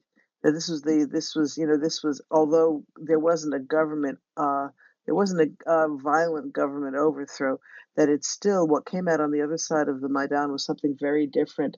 That it was the ideals were antithetical to the new patrimonialism of the oligarchic system. James doesn't like the oligarchs, so this makes him happy. But the ideology also, this is interesting that we mentioned, that Ukraine was that the revolution started as a reaction to Yanukovych not signing the association agreement. That there was a great desire among Ukrainians to become part of the European project, to be part of the EU. Um, but what's interesting is the ideology that grew out of the Maidan really clashes with the prevailing social market ideology of continental Europe. And it was sort of an amusing thing. He talks about the IMF reps came to talk with Ukraine about, about helping them with the economic issues and everything. And he says the IMF reps were shocked to discover that the Ukrainian ministers, by and large, were more liberal than the IMF. They were not used to seeing this in developing countries, and liberal, he says, as in the sense of libertarian, seeing excessive regulations as having led to massive corruption and hindering entrepreneurial values. And there's a skepticism about the ability of the state itself to ensure social equity and economic growth. This is not to discount as we were talking about before, James, not to discount the importance of government, but that government was not looked at by Maidan activists as something that was going to provide everything. This, I think, we see in the difference between the Orange Revolution and the Revolution of Dignity, too. The Orange Revolution people had their revolution and then basically handed everything back to the government and expected everything to go well. This time on the Maidan, people understood that, as Wynnyckyj spoke about earlier, that the Revolution of Dignity was the beginning of the transformation of Ukraine. It was not one and done. We can all go home and go back to our old lives. That it was going to require continued activism and continued interaction. And Okay, he talks about he talks about, again, this, and Lexicon's pointed this out, and I'm really beginning to understand it. He talks about a shift from materialism to idealism, which I find I'm beginning to get a little annoyed by this. I don't think that this is really the correct dichotomy. I think that independent entrepreneurs and upwardly mobile young urban professionals. Of course they want to. Of course they have material values. Also, they want to make a good living. They want to have a nice car and a nice apartment. So I'm not. Yes, they were idealistic, but I don't think it was at the expense. They're not going living in a tent in order to stay true to their ideals. So whatever. Anyway, but as you're saying, I think it'd be interesting to know more about Wynnyckyj's background, to see where some of this comes from. Yeah, and he says, okay, forget that. This is some more nonsense. Okay, elite. Yeah, somebody wants to say something. I hear. I Was that Lexicon? James, It go. was me, and I apologize. I just want to interject this. I know we're getting close to the hour, but I wanted to thank Daniel for coming up and speaking. And I captured the book title that he mentioned, "The Sabers of Paradise," the Amazon page for that. In case you guys want to look at it, it sounds fascinating, absolutely fascinating. So it's in the Nest and also in the Purple Pill or the Spaces chat, whatever you call it. So yeah, that's why I was so silent for so long. I was off busy doing that because it all sounds good. I don't know if I'll get back to it honestly, but people ought to know. We talked about that book, and it was a great insight. So thank you very much again, Daniel. Yes. Oh, thank you, James. Thanks for doing that. That's important to follow those things up. And you put the purple pill. The advantage of the purple pill, folks, and feel free to post in there too, is that that sticks around after we close the space. The nest goes away, but the purple pill information there stays attached to the replay, the recording that stays in our feed. So that's an important thing to know. Yeah. Lexicon. Yeah. No, well, Oh, let me sorry, James. say one more thing real quickly about that. That is, when you're looking at the link as a tweet, then you can see all of the comments that are in the purple pill, or all the reactions, replies, whatever you call it. Sorry. Oh, good. Thank you. Yeah, that's an important point. Yeah. Lexicon. Yeah, that's good to know. I was kind of wondering how I find the pill later on. Okay, yeah, I think I started to discover um, some people who now, I mean, no way Wynnyckyj could know it at this time, but what's emerging in Ukraine in the discussion of what's going to happen in the rebuilding Ukraine recovery conferences that we don't see too much about, but the discussions of, I'd say, some activists and academics and so on is a disagreement with the state's wish to withdraw itself from the kind of European style social safety net functions. There's I can't remember the name of it now. It might have been taken its name. Anyway, there's a such and such program from the location of one of the first Ukraine recovery conferences. So anyways, a professor named Yulia uh, Yevtushenko, Yulia Yaroshenko, I think. I'm hoping we may be able to get her into Montreal in May. Um, and if I should know in a few days, but she talks about this program, the Saint someplace, the site of some town where they held a program. So they're calling on government to address more the areas of I would say they're probably linked to welfare state kinds of policies. The state has chosen to let the NGO sector deal with so much that what they're saying is that it's hollowed out the support structures for ordinary people, the stuff that, of course, if the state doesn't act in, we get what's called market failure. These things are not going to be funded in a simply market situation, and you do not rely on post-war on an NGO sector to somehow like selflessly give of themselves for nothing or for super low wages to provide those social services that everybody needs. So it's an interesting debate that I didn't know. I knew the debate must exist, but that there's actually a program that people discuss and modify and so on as the years go by. And I'll find out quite a bit more about it soon. But that so Wynnyckyj is idealizing this. I don't know why he's so happy with the term libertarianism because it doesn't have a good context for us these days in Canada and the US, I guess. But and just at any rate, he notes, and this is a woman I've mentioned a couple of times, Natalia Jaresko. She's a Ukrainian American who they kind of common pressed into service in 2014 to, in fact, negotiate with the IMF because Ukraine had to get some deal on refinancing its massive debt that the oligarchs had run up. Sort of a topic that figures high prominently in Servant of the People. And so the IMF was a little taken aback to see these folks, and they were not entirely, so did not take this anti-etatist, anti-state line. They were quite of the usual, and they were so good at their work that they, in fact, um, snafu'd not snafu'd. I guess they outwitted or anyway, I argued the IMF, and as I've said before, were able to oblige the creditors to take the private sector creditors to take a very big haircut, um, much more than the IMF had been willing to countenance, and that was responsible for the degree of economic health in the first year or so of Ukraine's new government. She just stayed for a while to do that job and seems to have gone back to the US, I think. I don't know the other fellow.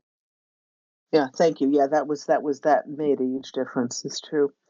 Um, all right, folks, we have outstayed our welcome here. Thank you, everyone, for joining us. This was and thank you very much for the people who came up to speak. I really do appreciate it. James and Lexicon and I love to talk to each other, but it Oh does add yeah. a lot to have, or to ourselves, right?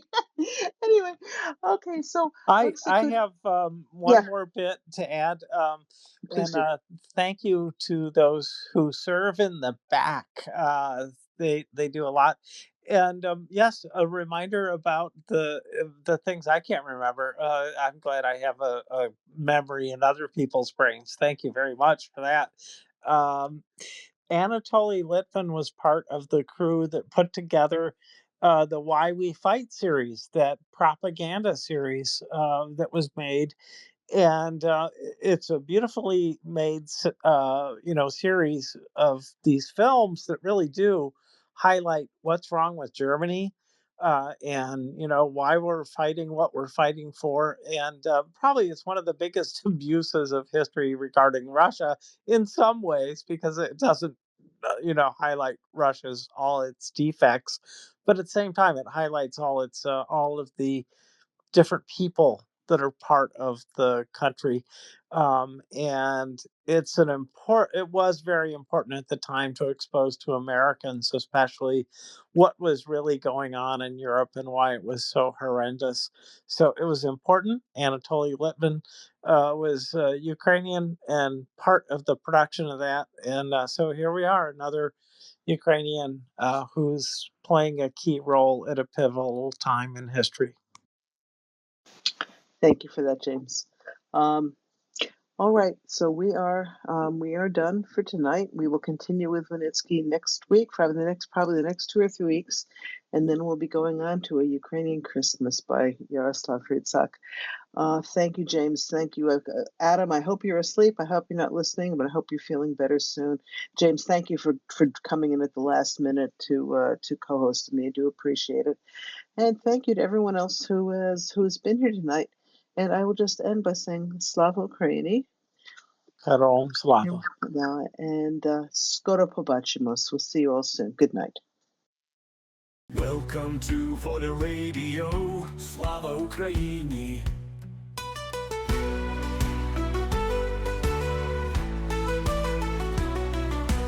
Welcome to For the Radio, Slava Ukraini.